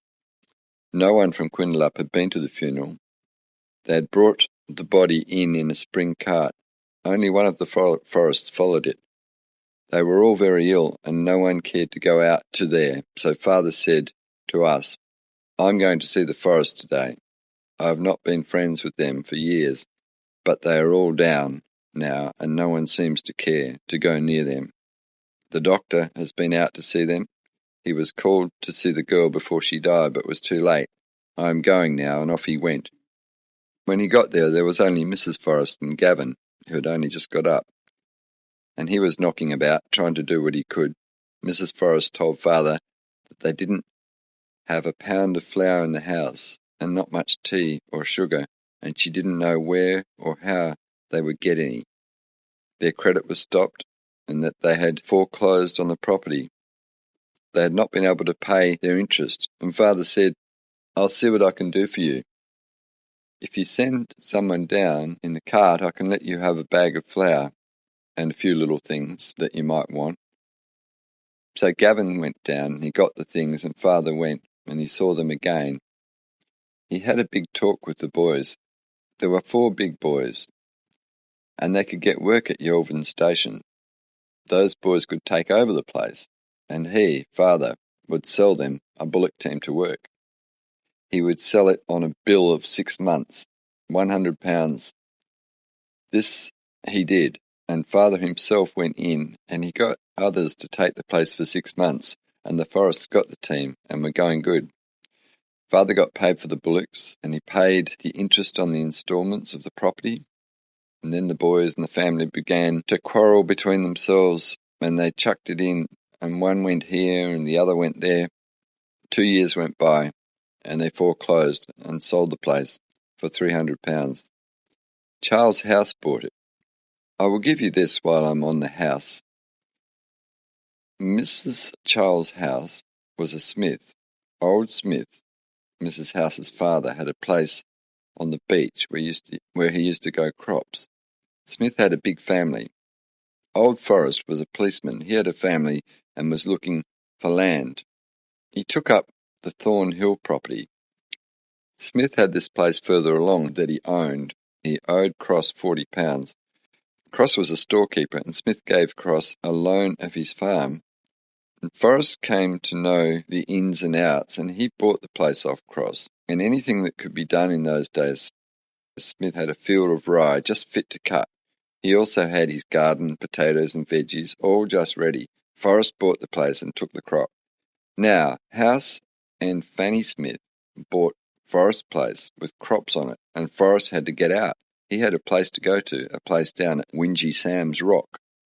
Wingy Sam was a man who worked for Seymour off Dunsborough. Seymour had a place out at Yellingup and one at Dunsborough. They used to grow potatoes at Yellingup and wheat, and it was a bit of good land, but only 40 acres, and it was between the sand and the hills, but there was a valley running into it. Well, one day Seymour and Wingy Sam went out to the place at Yellingup to fish. Wingy took his gun, and Seymour and he went to the beach together. Wingy Sam saw a seal on the rock. Somehow or other, in lifting his gun, he shot himself in the back. Seymour came home, and Mrs. Seymour asked, "Where is Sam?" And Seymour said, "He's out there." "Did he stop?" "Yes." Seymour went to bed, but he didn't sleep. He got up early and went up to the police station and reported it to the police. The police went out, and Wingy Sam was buried out there. Later on, Forrest, who was a policeman, had Wingy Sam lifted, and a post-mortem was done, and Seymour was arrested and taken and put in to stand his trial. Mr. J.G. Bussell got a petition, and all who knew Seymour signed it, and Seymour got off. That's why the rock is called Wingy Sam. Years after at the Cape, my brother Bob was out shooting. He went to Gingama, and he was looking around the swamp fence. Something was getting in on the potatoes. He found a log, and a paperbark log, which had fallen over the fence.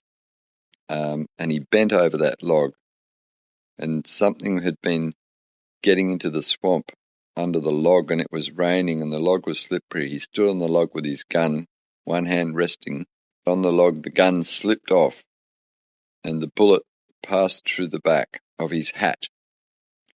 When Bob came home, he said, "What about Wingy Sam now?" It was as near to my back as it could be without hitting me. Nothing's impossible. No one liked Forrest. He pounded everybody's cattle that he saw, and he was like a mad dog. You had to be on the lookout. We were having a hard battle to make ends meet, and we had a big family to keep, and the boys didn't help much. If we wanted a bit of land cleared, we had to get a man to do it, and there was little coming out of our wayside house now that the road was taken away. The cattle was the only thing, and we girls did all the cattle hunting and dairying. 2 girls at each place. Mother at the Margaret with 2 girls, and father at the Cape with 2 girls. We changed places every now and again at Christmas time. The change would usually take place. This time we were all at Glenbourne, and Annie and I had brought the cows and calves and some dry cattle out. We didn't take the calves away from the mothers, as they do now. The calves always knew the mother. We used to tie the calf up to its mother's head and milk her. And when we finished dairying at Christmas time, we weaned the calves. We took them all together to Margaret and took the cows and calves up the river to the stockyards at the gully.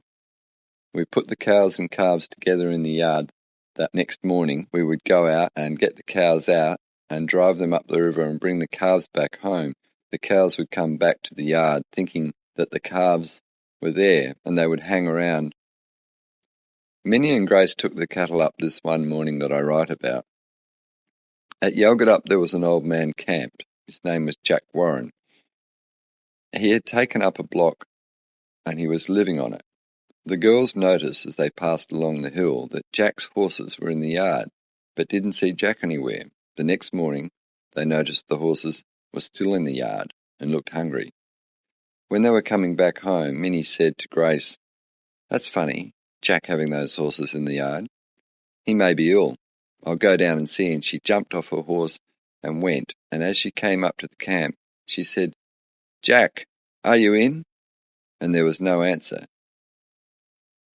She went to the door and pushed it open, and the flies met her. There was poor Jack, on his bunk, dead. He had been dead for days. He was last seen at Christmas Eve, when he went to Burnside, and Mrs. Brockman gave him some cake, and Fred Bussell gave him a drink of whisky and a plug of tobacco. It looked as if Jack had died on Christmas night. The tobacco, there was only one pipeful taken from it. Minnie went to Burnside and told Fred Bussell, and the police and doctor came out at the end to pick up poor old Jack. Father and Jim Armstrong had a big row, and Father forbid us to go near Armstrong's, and this was hard on us. We had no girlfriends, and never went out amongst people. I'd only been in 2 houses. That was not our own. Minnie got a bit of outing. She went for the mail and knew Mrs. Seymour and Carrie and Millie Harris, and she also went to Yelverton's. We were very lonely girls. We used to see all the young people riding, going past, picnicking to the sand patches on Sunday. There would be 2 Seymour girls, 2 Seymour boys, and 2 Harris girls, and 1 boy, and 3 Harwood girls, and 1 boy, and 2 Smith boys, and a Scott boy, and 1 Smith girl, and 2 of the Carter girls. All would pass, and we would watch those girls. They were our own age, and our work was done, and when dinner was over we would go in and ask Father if we could go down to the little gully flower picking, and he would say yes, but don't be long, and mind you are back before dark. The boys could get up and have their breakfast, and catch their horses, and go wherever they liked, and come home at whatever time they liked. And sometimes they would go to Eagle Bay, and sometimes out on the hills to get a cow and a calf. When Father went to the Margaret, we would go up and see Lizzie. One Sunday we went up and Mrs. Seymour was there. It was the first time Mrs. Seymour had seen me since Mother left the Cape, and when she saw Father, she told him that she'd seen the little girls at Armstrong's on Sunday, and Father was wild with us, for he had forbidden us to go, and as soon as his back was turned, we did what we were told not to do. In answer to this, we said we were on the hills cattle hunting, and Jim had seen Mary the cow with a young calf, and we went down to ask and saw Mrs. Seymour there. She also had been out. After a picnic, Minnie went over to Armstrong's for the mail, and she called at Seymour's. Maria and Harry told her what a great time they had on the sand patch on Sunday. Ellen Scott and her young man was there, and a young man from the northwest, a Mr. King, a fine-looking chap. Also that there had been a ball at Yelverton's old shed. They showed her their ball dresses. Then, when she went to Harris's, and Millie and Katie also told her about the engagements. Ellen Scott and Mr. King, also Bill Harwood and Maria Seymour, and Arthur Scott and Kerry Seymour and the Carter boys were only new people at Dunsborough. They had taken the Bridges place and were Yorkshire people and very nice, but very funny. When Minnie came home, she had enough news to last us for months. We used to read a good lot sometimes. We would have no oil, and we would read by black boy firelight. Time went on. Armstrong's took up another block of land and fenced it in. When he fenced this block, he fenced down our cattle track, which we used when driving cattle to the Margaret. He also fenced across our road out to Yelverton Station. We used to go that way when going to the Margaret with the buggy. This cut us off from Armstrong's house. We had to go wide. No chance of seeing Lizzie. We didn't know if this fence was because we had not seen any of them. Mother and I and Annie were coming into the Cape, and we came past Yelverton Station. When we came to Armstrong's new fence across the road, we were blocked. We thought that we could break a road through around the fence, so we started off, one going ahead, breaking down and throwing sticks and logs out of the way, leading the horses here and there. At last we came to a standstill. We were in the thicket. There was nothing else to do but get an axe and clear a road. And I went for the axe. Lizzie came back with me, and she seemed sorry and tried to help us, and we had to cut our way 1.5 miles. It was getting near sundown. We cleared it out to our road, and then we had 7 miles to go home. Poor Lizzie looked ashamed. Mother went back through Bustleton. Father took her later. Father got very sick and was in bed. There was only Annie and I with him. He sent me up for Lizzie. I went up and she came down and carried the baby, Amy. It was a long walk down and back, 14 miles. After that, we were allowed to go and see Lizzie on Sunday, but always had to ask if we could go and always told not to be late before sundown. Father had another sickness. This time he got rheumatic fever, and he was laid up for 3 months at Glenbourne. Mother and I were alone.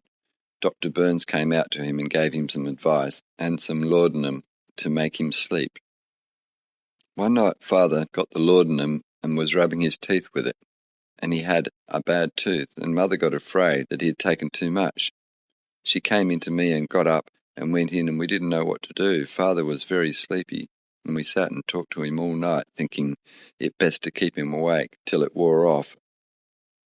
Bob and Harry were to carry on at the Cape while Father was sick. The crop had to go in. Father always did the ploughing. This the 2 boys were to do. The girls were milking. They had the cows at Gingama. It was warmer and drier for the calves and cows, and the girls liked it because when their work was done, they could sing and dance or read and talk, and there was no one to come in and tell them to dry that up if they wanted to talk. I was milking 12 cows on my own at Glenbourne. Only Father was sick, and Mother and I used to cut 12 bales of green oats and carry it across a big log and up the hill to feed my cows and calves each night. I was making 72 pounds of butter per week from the 12 cows. We used to warm the milk and set it in dishes and skim the cream off the top at 36 hours. I had no trouble with my cows or calves. The calves ran in the bush one way and the cows on the Kilcarnup hills, and the calves would come in at 4 o'clock each evening and the cows about the same time. They came in for their feed. Minnie came out to help. She left Annie and Grace. They had only 5 cows at the Cape.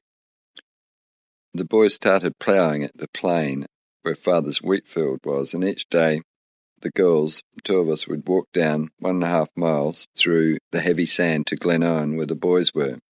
When we got down there, the boys would be in bed, and the girls would have to get their breakfast and clear away, tidy up the dinner, and go with them to the plain, another 1.5 miles. When they got there, they would have to pick up the sticks and roots and bark and mark the heaps and burn and get the dinner. After dinner, about 4 o'clock, they would start for home.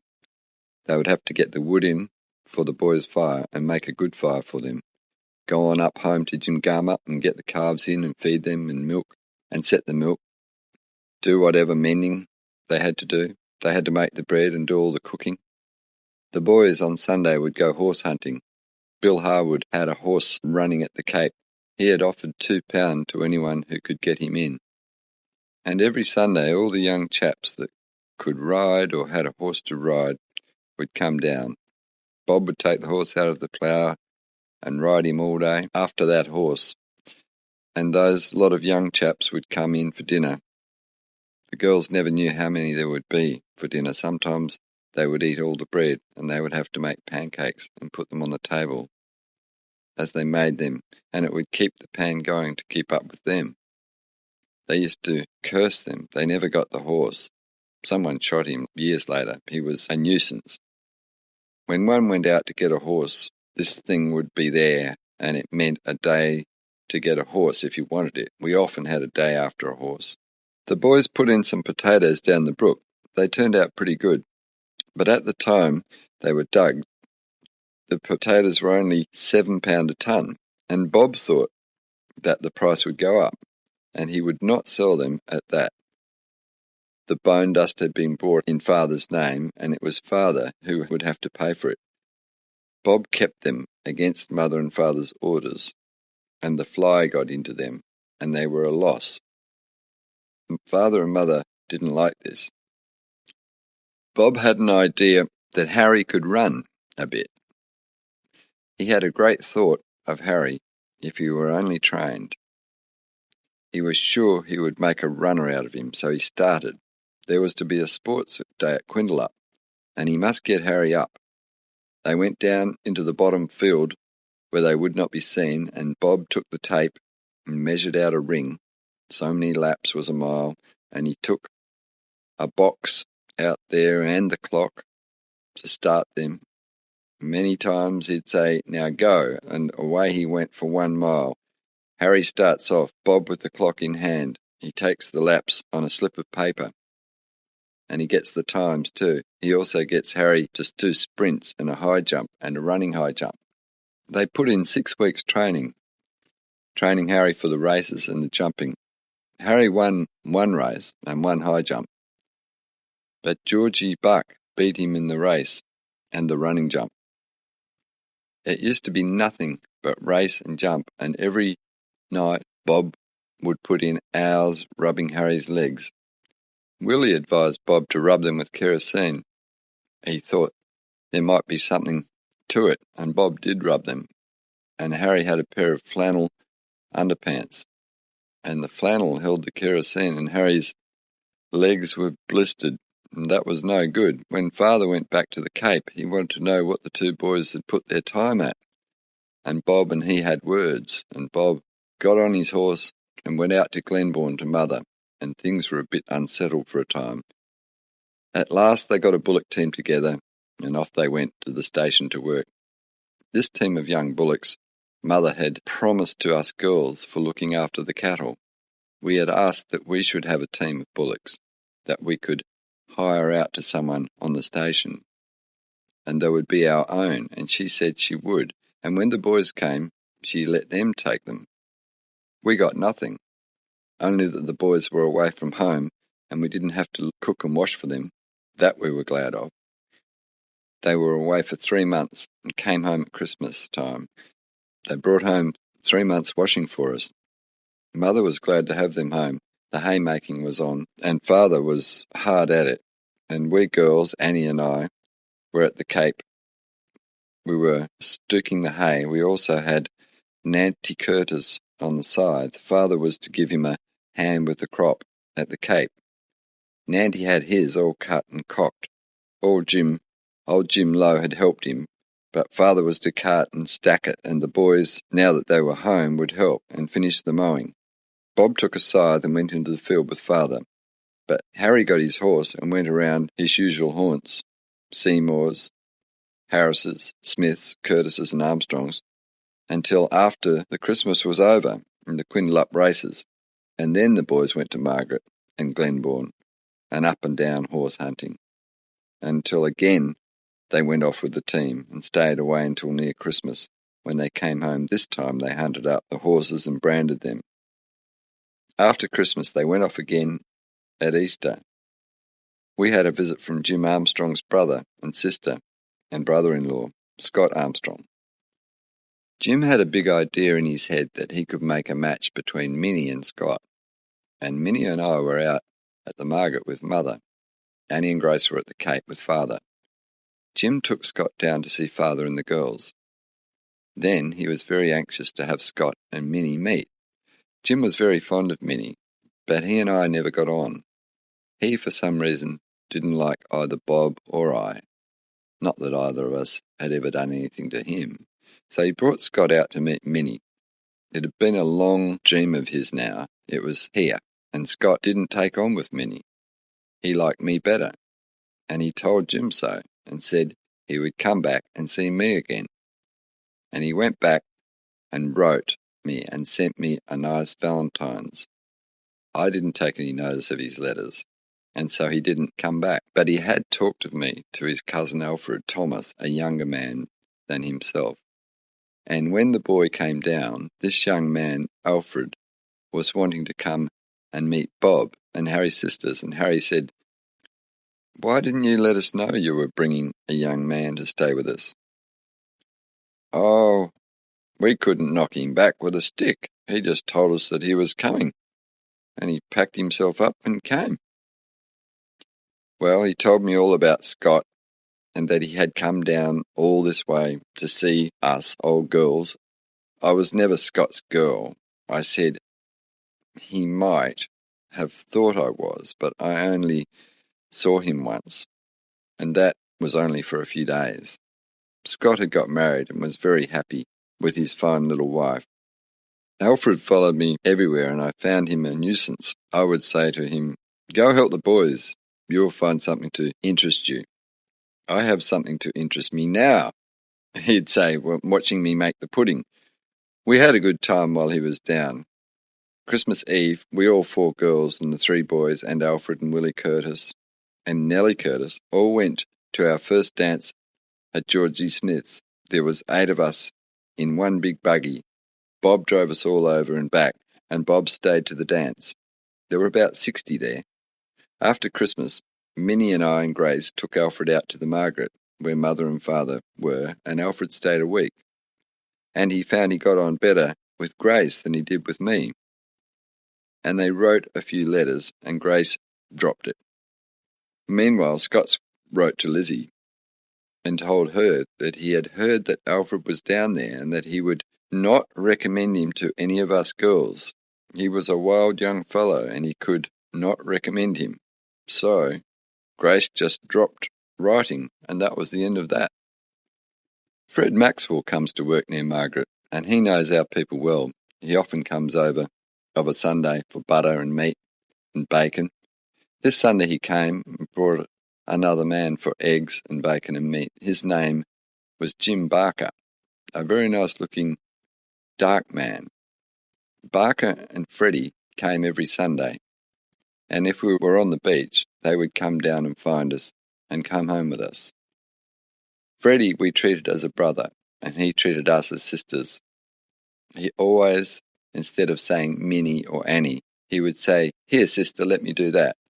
But Mr. Barker meant something else, and it was not very long before he and Minnie became engaged, and the boys went crook.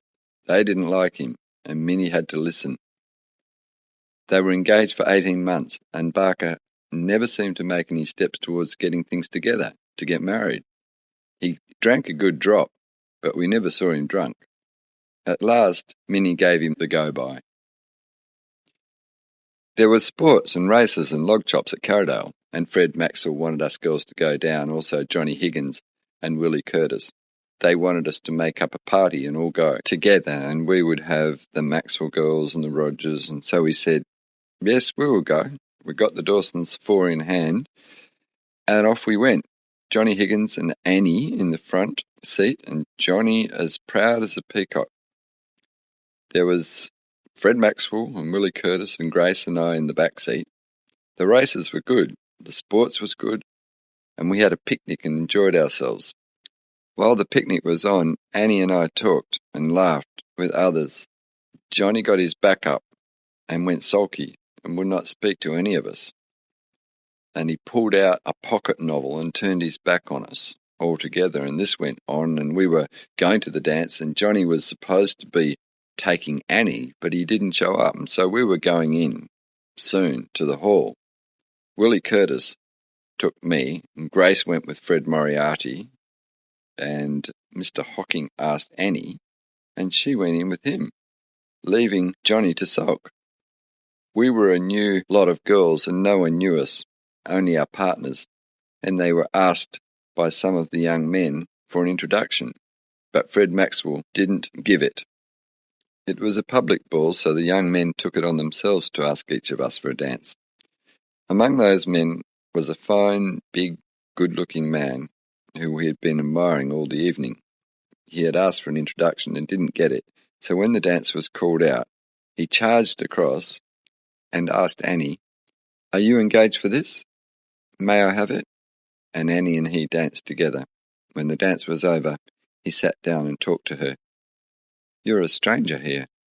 He found out that we were all sisters, and we found out where he lived and how far it was from the beach and what the fishing was like, and also he found out what we did and how long we had lived on the Margaret. Well, the next Sunday, a young man on a nice horse rode up to the gate. Father was reading on the veranda, and the man called from the gate, "Good morning. I think I am lost. I started out to go to the beach fishing. How far am I from it?"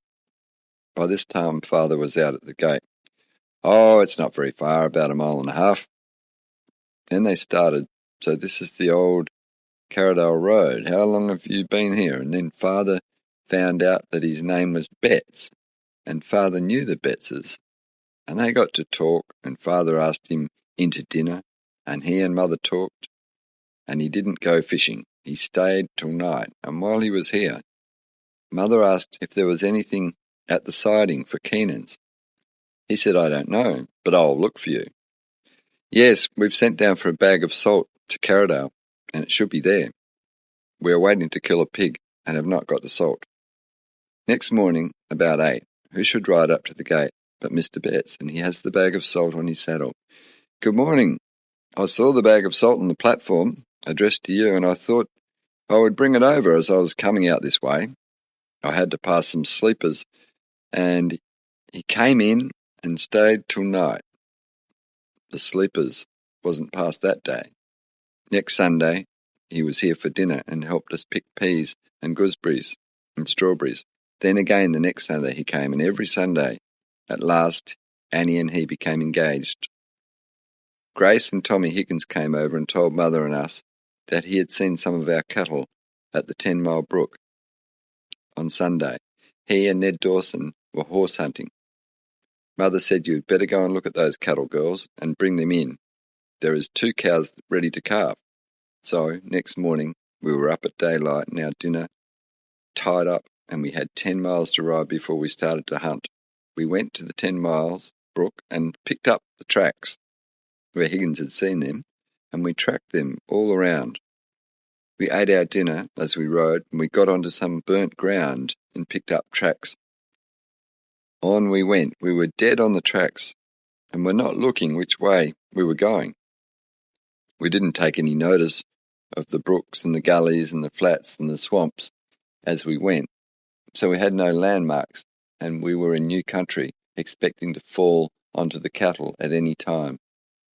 All at once it struck us that we were not going to find the cattle today, and it was now later than we thought, and we turned for home, as we thought, but we were not going west. We went along away from the river. On we went.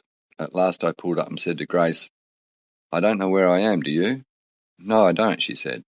"But I thought you did." "Well, I don't. I have never been here before." So we would now have to depend on our horses. Smiler ought to know where home is, but I don't know about the grey. So let's drop our reins and give them their heads. Just sit on them, and this we did. It was now dark, and we must have been 15 miles from home in wild bush where we had never been before. I don't know how Mother is at home on her own. She will be nearly mad. Never mind that. We have to trust in Smiler. He seems to know where he is going. I'll turn him and see if he pulls back. I pulled him, and he pulled hard against me. I let him have his head. What if the horses are taking us further out? Well, we just have to trust it, and trust we did, and it did seem a long way and a long time sitting on a horse as they walked along. At last we came to a road. This, I think, is Carradale Road, but which way will we go? I don't know the stars, and I can't say which is north or south. Let the horses go on to the west, and at last we did. We came to a big brook, or a flats. I think this is Yalgadup. Let us go on a little further. That's old Jack Warren's camp. We are right. Good old Smiler. We crossed the river at Maxwell's Ford, and up the hill, and along to an old timber road, and on. We could hear Mother cooing, and we kept up an answer. Mother was glad, but she was wild with us for being out so long. She said, "You are not cattle hunting in the dark. All this time, the last 4 hours, you must have been at Higgins at Burnside." Poor Mother had never been out in the bush cattle hunting. She could not understand how Higgins and Dawson could have seen those cattle last Sunday at 10 Mile Brook, and that we could not see them after a long day's hunt. That was something Mother didn't think hard about. She didn't know how hard it was to find cattle in the wild bush, 40 square miles of forest, 50 head of cattle in the 40 square miles, and the cattle had 4 days' start ahead of us. We didn't go out the next day, but a week after this, Grace and I went out again, and this time we found the cattle. There was some of Abby's cattle with them, and Abby's cattle were wild, and when they saw us, off they went as hard as they could go, and we had to keep sight of them and try to head them down for Yalgadup. This we were going along all right, and had got them to the turn for Maxwell's Ford when a mob of emus started up, and off the cattle went. I turned my horse to head them, Grace on the other side, and I had to jump a big log. My horse didn't clear the log, she caught on it and half fell, and my girth pulled out, and me and the saddle went over her head and along on the gravel. I got up, my lips split, my mouth full of gravel, my knees skinned and shinned up, and Grace came. "Bella, are you hurt?" "No, I'm all right. Get around those cattle." I put my saddle on again, jumped on and around the cattle. When we got to the river, I washed my face in the river and put my hanky around my mouth and chin, and we went on, and when we got out onto the old timber road, we met Ned Dawson and Frank Higgins. I kept wide. I didn't like them to see my face. Grace said good evening, and we went on, but they noticed my face. The next day, Minnie and Grace went out to get some more cattle, and it was down near Yalgadup way, and they got 3 cows and calves, and we were going to take the cows into the Cape, Minnie, Father and I, next week. My face was well, and we had to get the cattle out of Quarrama and put in a few potatoes before going. When we were going, we had everything packed up, ready to start, Father in the buggy and Minnie and I with the cows. Minnie went down to Ellensbrook to get a horse for me to ride. She caught the horse and jumped on him and was leading the other horse. The one she was leading would not lead very well, so she got on him and led the other. Coming along the old Caves Road, over that road, the horses started to trot, and from a trot into a gallop, and they ran off the track and under some low black boys and pulled her off. She picked herself up and came along the road home. She was a long time gone, and I went down the road to look for her, and I found her coming along the road. She caught me by the arm and said, "Is that you, Bella? Isn't it you?" "Yes," I said. "Isn't that a fern?" "Yes." "Did I go out to get a horse?" "I think I caught him." "Yes," I said. "I'm sure I got him." She didn't know how she came there. We put her to bed, and we didn't go to the Cape that day, not until Minnie got better. We didn't have a doctor. When Minnie got better, we went to the Cape. Annie and Grace were there, Bob and Harry and Willie, and Lizzie had cut out her first dress and made it up and fitted it, and she looked well in it, and the girls had been over to a dance at Quindalup as a consort and had enjoyed themselves. Father didn't stay long at the Cape. He came out and brought the 2 girls, Annie and Grace, out with him, and Annie drove Mother into the Cape in the old buggy. They came past Armstrong's and stayed to talk with Lizzie, and it was dark, and the road was not too good, overhanging bushes, and Annie ran the horses off the road and broke the pole of the buggy. Mother and her had to walk on to Glenone and lead the horses. Bob went up and fixed the pole and brought the buggy home. A few days after this, Annie and Mother went to Busselton, into the town, to Dawson's. Mother had to go out to see Mrs. Gale at Fairlawn. She was buying some land, town blocks that Gale had just had surveyed. 6 blocks altogether there were, half-acre each. She had before bought 1 block where the Roads Board building stands on Bustle Highway, and later she bought 5 more blocks. Father and Annie enjoyed herself at Dawson's and Higgins's, and I think she still remembers the people and places. When Christmas time came, we all went out to Glenbourne to have Christmas, and after Christmas the boys rode into the Cape. Father and Mother drove in the buggy, and Annie and I were at the Cape. We only had come out for Christmas. Minnie and Grace were alone. It was New Year's Eve, and the girls were in bed and asleep when they heard a big noise, tin dishes, shouting and banging of doors, and 3 men broke into the house and came to their bedroom and pushed the door open. And the girls shouted at them, saying, "This is our bedroom, keep out." They still pushed against the door, and it was a black man that said, "Come away from there, it's the ladies' bedroom." The mob, we found out after, was 2 Brockmans, Lady Hackett's brothers, and Black Georgie. They wanted cake and wine. They went off. The potatoes were to be planted at Gingarmup, and Annie and I had to help clean up the manure in the yard. Father had carted it up to the house. While we were working at it, Willie was using the fork to pick up the stringy stuff, and he stuck the fork right through his foot, so far in that Annie had to put his foot on hers and push and pull to get it out, and we took him to the house and washed it clean and tied it up, and it was not long bad. We never bothered about cuts when we were children. We would go to the brook when we got a cut and fill the cut up with clay to stop the blood. Father told us that God made man from clay, and we thought if man was made from clay, we could put a patch on with clay, and we always did it. Annie and I had very rough hands, hard, and they used to crack. All the fingers would have great cracks in them in the winter. They used to be very sore. I was always ashamed of my hands, and I had a habit of putting my hand up to my cheek and resting my head on it, and Mother would say, when anyone comes to the place, "Bella, don't get up, showing off your rough hands. Keep them under the table." This did me no good. It only made me feel awkward, and I didn't like to come inside when anyone was there. Poor Annie had rough hands too, and felt it. Grace and Minnie had nice soft hands, and Mother would say to Grace, "Come on, you have nice hands. Come to do this or that. You bring in the tea. Mr. Gale is here."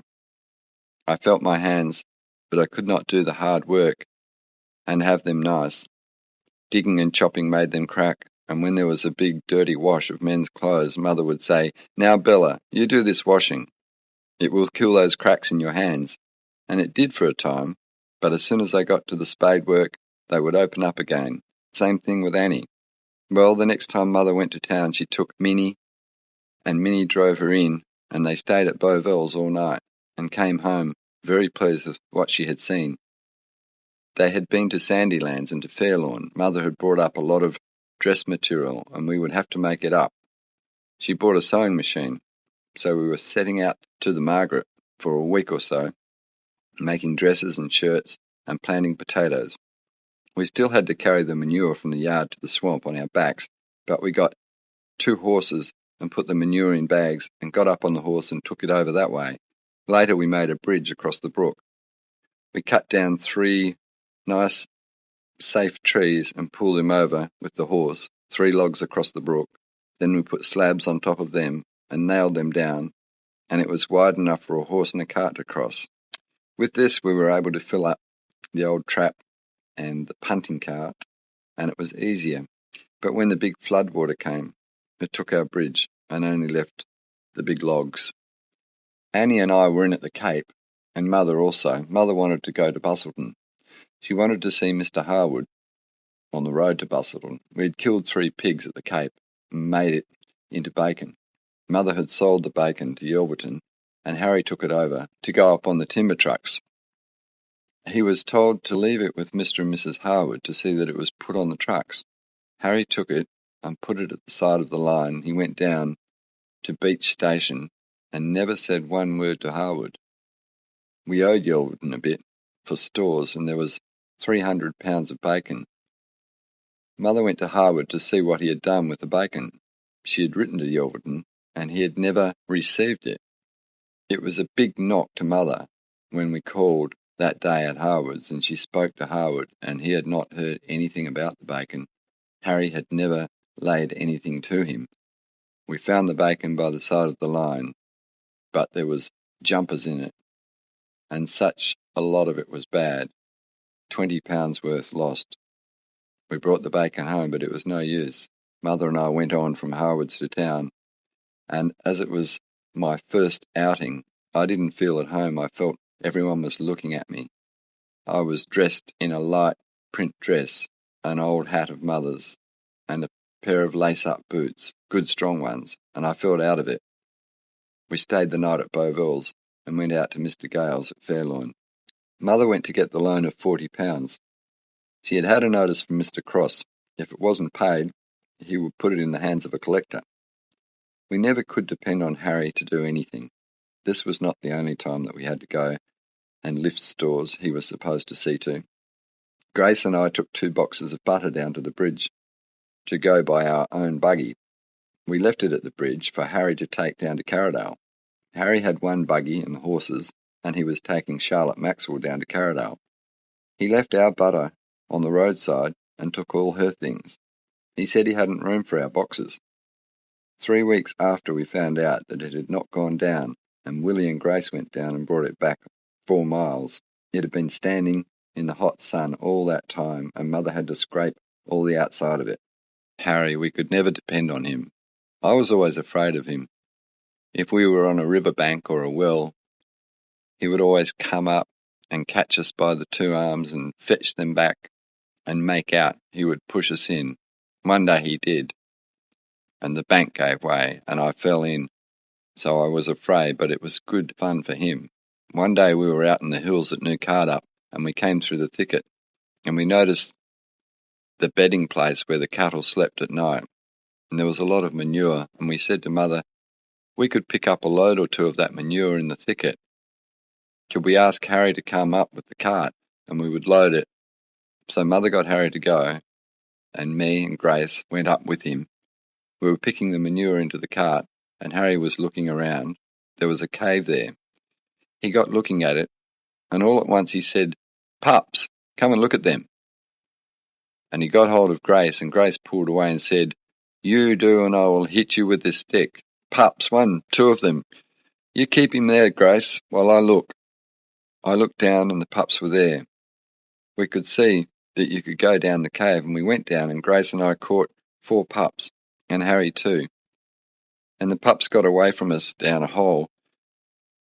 Pups were worth £3. We took one to Minnie at home, and also 1 other live pup, and the pup howled all night and day, and Harry killed it.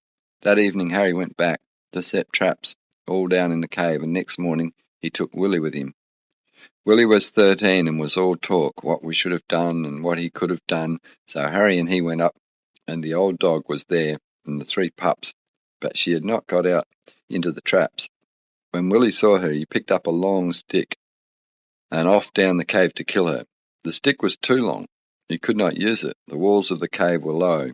He made at the dog, and Harry was behind, and the dog made at Willie, and Willie stood there.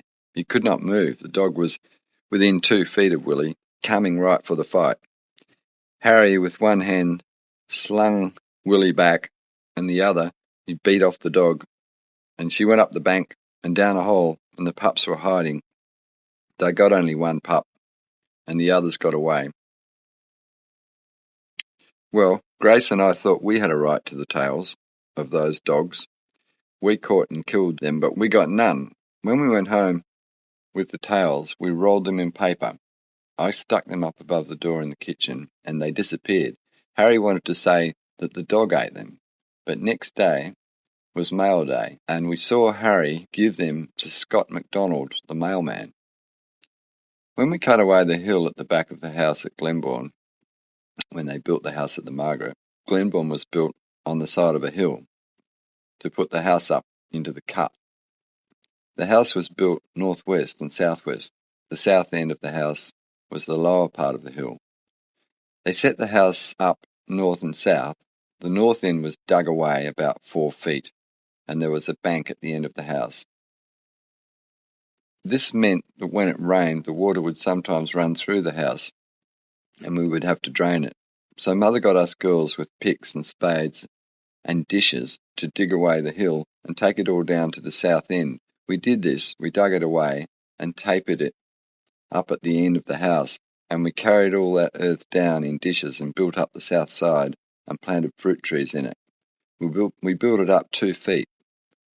When we washed down at the brook, about a chain from the house.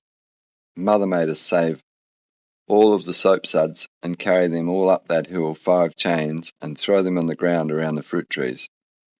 It was a job for the next day after the washing, but the fruit trees grew and were good trees.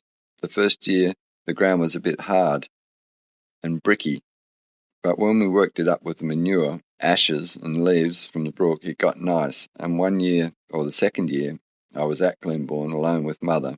We had a nice crop of peas and sugar beet and yellow beet. Father was proud of the nice garden. We were young and strong and got through it all. We liked our cows and calves and liked to have them nice, and it came hard on us to sell for meat any beast, but we knew we had to sell. Sometimes we had a cow that we thought a lot of, and Father would go out and muster the cattle for the butcher, and he would often not bring them to the yard, but drive them from the hills to Busselton or Carradale, and when we got to know that he had taken them in Bluebell or Tinker, we would cry. They always did this. We had 12 ton of potatoes and 8 bags of onions and bacon to sell. Mother wanted to go to Busselton. We were nearly out of stores, so we said to Mother, "It doesn't look as if we were going to get a chance to get those potatoes away." The boys were away, Father in at the Cape, only Willie, Grace, Annie, Minnie, Mother and I at Glenbourne. Willie was 15 years old and very small and light and shy. We said to Mother, "We will get the bullocks in and yoke them up. They are easy to handle, just as easy as horses. Only the yokes are heavy.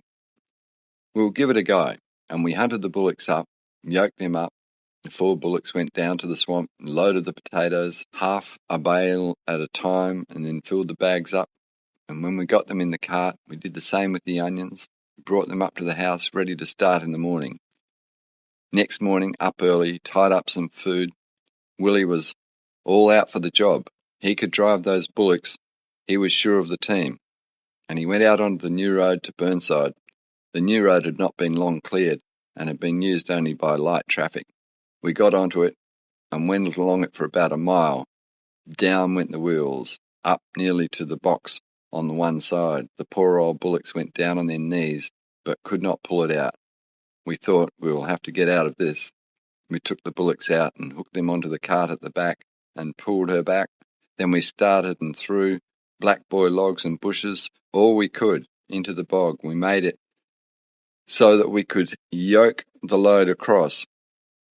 We put the bullocks in and took the load across the bog, and by this time it was night, and Minnie had ridden out, so we put Mother up onto the horse, and she rode home. All of us were as black as mud. Mother wanted to give it best and go and get a man, but we said, "Turn back bed linen? We're right now. 1 or 2 of us will go, with Willie, and see him. After all, we get to Fairlawn or Carbonup." Minnie and Annie went with them and saw them on to the good road. Mother and Willie stayed that night at Dawson's, and Susie Dawson helped Willie yoke up the bullocks in the morning. Willie was only a little boy and only looked to be about 11 or 12 years old, so to those who seen him driving the team, it was wonderful, and Mother was proud of him, the way he drove those bullocks and turned them in the street at the stores, but he could not unload the cart, and he could not load the cart. Mother sold all the potatoes and onions and bacon. Beauville got all of that. She always sold the bacon at Beauville's hotel, and they got a half ton of flour, tea, sugar, and it all came over to Dawson's to stay the night with Susie, and Susie helped Willie again yoke the bullocks, and they got up at an early start and home that night. The boys came home. The gold rush was on at Margaret River. Mr. E. G. Locke took up a block of land at Budgetup on the creek. The creek there had a lot of mica in it, and it shined like gold. He had a plan in his head. He would salt the clay and the mica. He talked it over with Mr. Sainsbury, and Mr. Sainsbury knew a miner named Isabella. He could supply the gold dust for salt. So it started.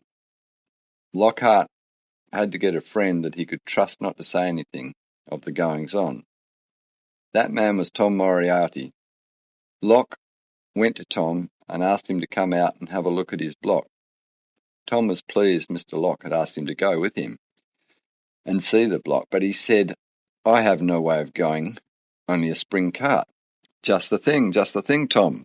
We can take our food and bedding in a spring cart, and I don't mind." So off they went.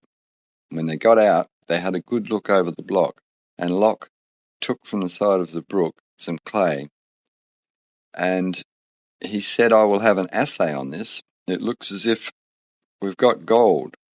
And he took a small oatmeal bag full, and he went to Busselton, and he took it to Mr. Cross, and Cross sent it away and got back a good sample. He sent for Lock again. Lock went to Moriarty, and they went out and dug up all around. And Lock went back with the samples, this time some good ones, some a little bit. And Lock and Moriarty went out again in the night and returned, and Moriarty told a friend, and this friend talked to another, and the cat was out of the bag. Isabella, the miner, came down, and he stayed at Lock's, and then the rush started. Old Cross had the miner's rights, and he pegged claims all over Lock's block. Lock went home and didn't say or do anything until the goldfield had started. Then he came out and ordered them all off. They had their miner's rights and claims pegged. They would not go. Lock wrote to the Lands Department and told them that men had invaded his block and were digging holes and making it dangerous for man or beast, and that he wanted them to pay for the damage. The government paid damages, but it was not as they expected. There were 3 of them, and they got £300. Lock had his time and didn't mean much. Isabella got a holiday and amusement out of it, and Sainsbury a lot of fun. The man who came out worst was Moriarty. He got a lot of thrill driving around with Mr. Lock, but it made a bit of excitement. Bob was going night and day up and down to the goldfields. He had half a mind to have a go at it, but he didn't. Father never gave it one thought. The goldfields ended. Miss Bussell opened up a mission for black children at Ellensbrook to get. She had a lot of black children, but they were too much for her. She had the mothers of some of the children, and other blacks used to come into the settlement. She had to get a man. It needed a man to keep order. She got an old man, but he was not any good, only as a gardener. There was a half-caste child born, and it was said it was the old man's child. It was a girl, and looked like him. One evening, a young man rolled up at the place and came in. His name was John Forrest, son of James Forrest of Thornhill. He tied his horse to the gate and came in. Mother found out his name and asked him in. He sat and answered everything Mother asked, but told her nothing. And every time any one of us girls came through the house, he would look, watch us come through, and crane his neck and look and watch us till we got outside. It amused us, and we passed through the house often, one to watch while the other one went through. And when we got together, Annie would say, "Well, how did you get on? Feel anything? A thrill or a shock?" "Quite all right. Not struck, no." This young man stayed, had tea. His horse was still tied to the fence, and at last Bob said, "You're staying all night, John. Let your horse go in the field." And John went out and let him go, and we put a light in the room. He went to bed, up in the morning, and out to the fence where we were milking, stood and looked over the fence at us while we milked. Annie remarked, "This bloke has come to stay." And he had. So he stayed for 4 weeks. Each day he would go out and catch his horse and saddle it and tie it to the fence and stay until after dinner and go off and come back in time for tea again, tie his horse to the gate. Annie remarked, "He must have something good down at the brook." We wondered if it was a gold mine. I thought it might be a dead beast. Most dogs hang around when there was a dead beast to get a feed. John was interested in watching Bob. Bob was making a wheel for Mrs. Brockman's bullock dray, and he had no timber. He had cut down a big red gum tree and was making one of the spokes and palings out of that, and he had to adze the timber down to get the shape. It was a big job. He made the wheel all but the hub. Mrs. Brockman's cart had broke down at Willie's camp, and she had to come and get our cart. Bob said he could do the wheel for her, and he did. He took it out on our cart and the wheel and brought Mrs. Brockman's cart home for her, and he charged her £5 for making the wheel, and he had a big row with her over the price. It was only made out of an old red gum, John told her. Bob said, "You will find that it will outlast the cart," and he added, "If you're not going to pay me, Mrs. Brockman, I will see what I can get." And he turned to walk away, and Mrs. Brockman said, "Stop, Bob, I will pay you. I know you well, and I know you will be as good as your word. You will take it to the law, and I will pay you, but I'm only paying you because I know Bob Keenan. I think I owe it to you." And she paid £5 for the wheel. Bob made it, and he went 10 miles and put on the cart and took it to her, and that wheel was at Burnside long after Mrs. Brockman was dead. Getting back to John, when he used to sit at the table and listen to Bob talk and chaff him, Bob thought it would be fun to read his cup, and he had an idea while John was hanging around Ellensbrook. So he had a good start on cup reading, and he picked up the cup, and he could see a man and a lady talking, and they were both interested. There was timber between them, also another girl and another man, and so it went on. John was about to take a job of fencing and splitting. Bob had heard this, so he had a start. "Oh, I can see you will stay here and get married. This fencing job will lead to bigger things." So John stayed and took the job of fencing. He was Miss Bustle's right-hand man, and he kept the blacks in their places too. He drove Mrs. Bustle about in her buckboard. He also broke in a team of bullocks for her. He took up a block of land alongside of her and built a house on it. Miss Bustle always got her mail at our place. She had a private mail bag. She paid £2 a year for it. We also had a mail bag and paid £2 a year. Miss Bustle had for years come to our place for her mail. She had a little white girl, and Emily would come and get the mail, and Miss Bustle would write her letters in answer and fetch it back to us to give it to the mailman. The mailman stayed at our place. Often a letter from Keenan would be put in Miss Bustle's bag by mistake. Miss Bustle always sent it up with Emily in the morning. The same for any of Miss Bustle's letters that came in our bag. They would be given to them. Emily would take them back. Well, after John went down to Miss Bustle's, any letters that came, he got Miss Bustle to write, "Not known here," and send them back in her mailbag. Emily would bring the bag up and hand it to us, give us the mail with our letters in it, and we would give it to the mailman. 2 letters were most important letters. One from the Cape. Mother was looking for the other. There was a notice from Mr. Cross that if the account was not paid within 10 days, he would proceed, and he did, with a summons. This was on the road before Mother got the letter. The police fetched the summons, called at the Ship Inn to have a drink at the Bovell's, and asked him where he was going, and he said, "To Keenan's." And Bovell said, "What for?" And Sutton, the policeman, showed him the summons, and Bovell said, "Hold on, Sutton, for 1 hour." And Bovell went down and paid the £20 for Mother. Sutton, the policeman, came out and served the summons. Poor Mother had only just got the letter from Cross saying that he would summons. Sutton, the policeman, also brought a letter from Bovell saying it settled Mrs. Keenan. Cross can go to hell. Mother took the letters down to Miss Bustle with her own handwriting on them and asked what she meant and why she had done it after so many years. "I've always taken care to deliver your mail, and any little thing you have left at my place I have sent to yours, butter and eggs. I've done this for all these years. Why did you do this to me?" You know me, you know where I live, and have lived for years. I'm known here. I'm as well known here as you.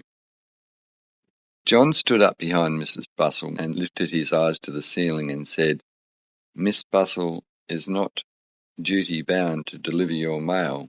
It is the postal authority's place. I am sure she has enough to do without looking after your mail. Poor Miss Bustle looked so ashamed and said, Oh, Mrs. Keenan, I didn't know why I've ever done it. I'm very ashamed of myself. So that's what we got from John after feeding him for a month. John always met the mail and got Miss Bustle's mail before he got to our place.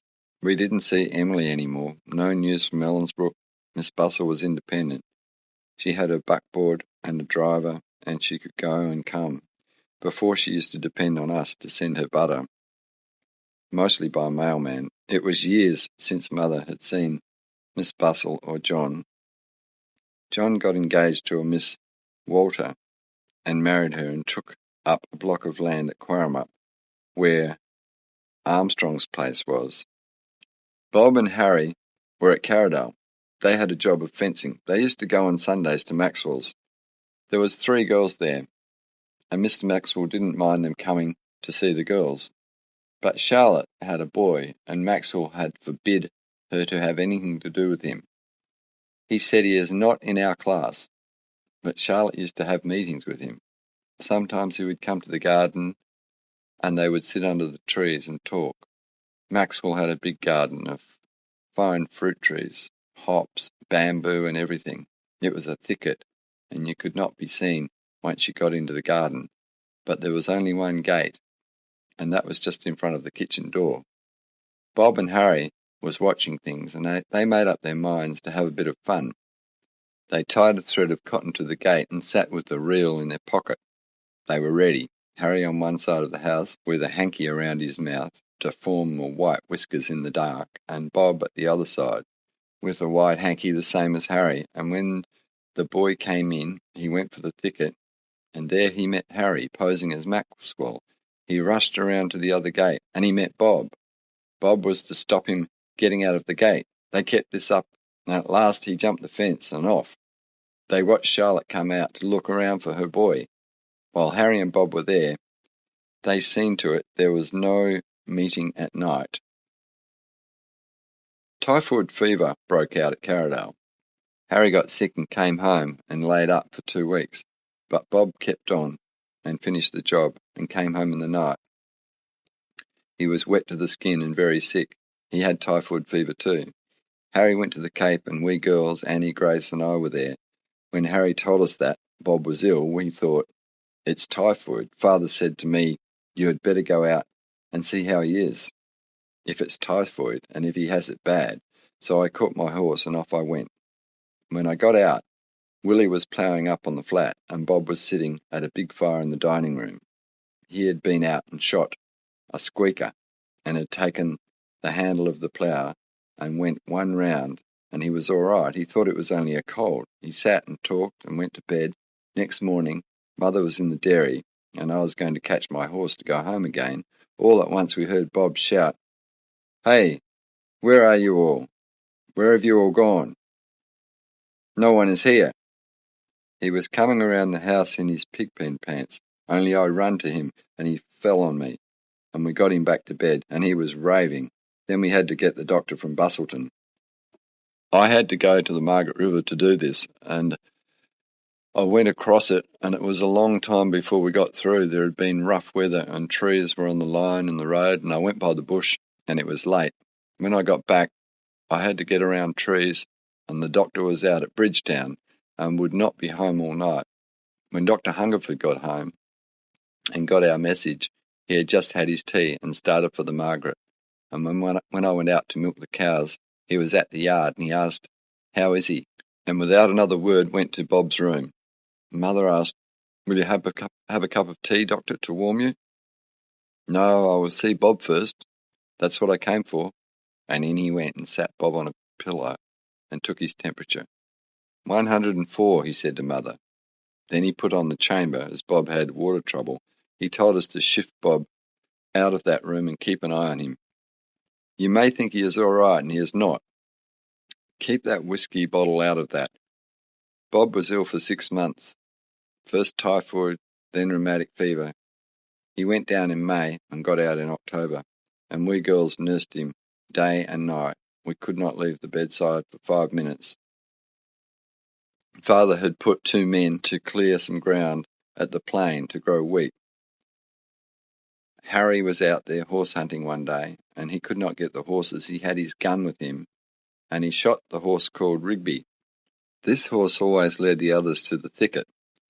The horse was fat, and when Bradley and Clark saw the fat horse meat, they cut a leg off the horse and took it to the camp to eat. That seemed to us dirty. We could not stand them. They cleared 6 acres of the plain, and Father put it in with wheat. Our good neighbours, the Harrises, were at the old Cape. The Curtises had gone to Inlet Park and let the Cape to John and Andrew Harris. Father had taken up 2 blocks of land down the gully to link up the 2 places, Eagle Bay and Glenone. He had fenced the 2 blocks in together, and the fence was post and rail, 2 wires. On the block joining the Glenone block, he had cleared 6 acres and made a small paddock. John Harris reported Father for not having the improvements done on those blocks and the fence not being on the lines. A man from the Lands Department came down to see. Father took him out around the blocks, and all the blocks were taken up as non-residents. Father was okay. Later, the Harrises wanted to put the road through our field. They held that Father had fenced the road in, that it was a surveyed road through our field, and they took it to court to have it put through. John Harris said that Boney Welsh's corpse was carried through that way, and wherever a corpse went, you couldn't close the road, and this road was a surveyed road. Old Forrest went into the court and swore that it was a surveyed road. They looked up the old tracings of the block and could find no survey. They warned Forrest that there was 3 years for making a false statement. Keenan gained the day, but John had to pay expenses. Father had cleared a road for Curtis around the block, and he had taken up a block on each side of the road and had made a mistake in the fencing. One corner strainer stood 18 inches in on the road, so he had to set that right. John Harris got married to Bina Abbey, and they lived at the old Cape for 3 years. Bina died at the Cape. Father and Minnie went down to the wake and stayed the best part of the night, and next day the funeral went in, and Father also went to the funeral, and Keenan and Harris were again good friends. Minnie and I were at the Cape dairying, and Bradley and Clark were clearing up the plain for wheat. The new post office was opened in Bustleton. Sissy Curtis wrote a letter and gave it to us to post. We sent it in with Bradley. That letter was the first letter posted in the new post office. Mr. Prize was postmaster. The Curtis girls were at the Cape, and 2 back boys came down from Fremantle. They were sort of cousins of Mr. Curtis. They stayed for a long time at the Cape, and we had a good bit of fun out of them, kangarooing one day when the dogs bailed up a big boomer on the Lake Gully, and Willie Curtis bet the boys that they were not game to ride him. Andrew Back said, "Yes, I will ride him," and the fun started. We got the bridle and the saddle on the boomer, but every time they put the rope over the boomer, he would pull it off and grab Andrew by the hand. Then the dogs would go at the boomer, and he would grab the dog and push him under the water and jump on him. At last the boomer got sick of it, and so did the dogs, and he jumped up and out of the brook, and off he went. The dogs were dead beat, also the back boys.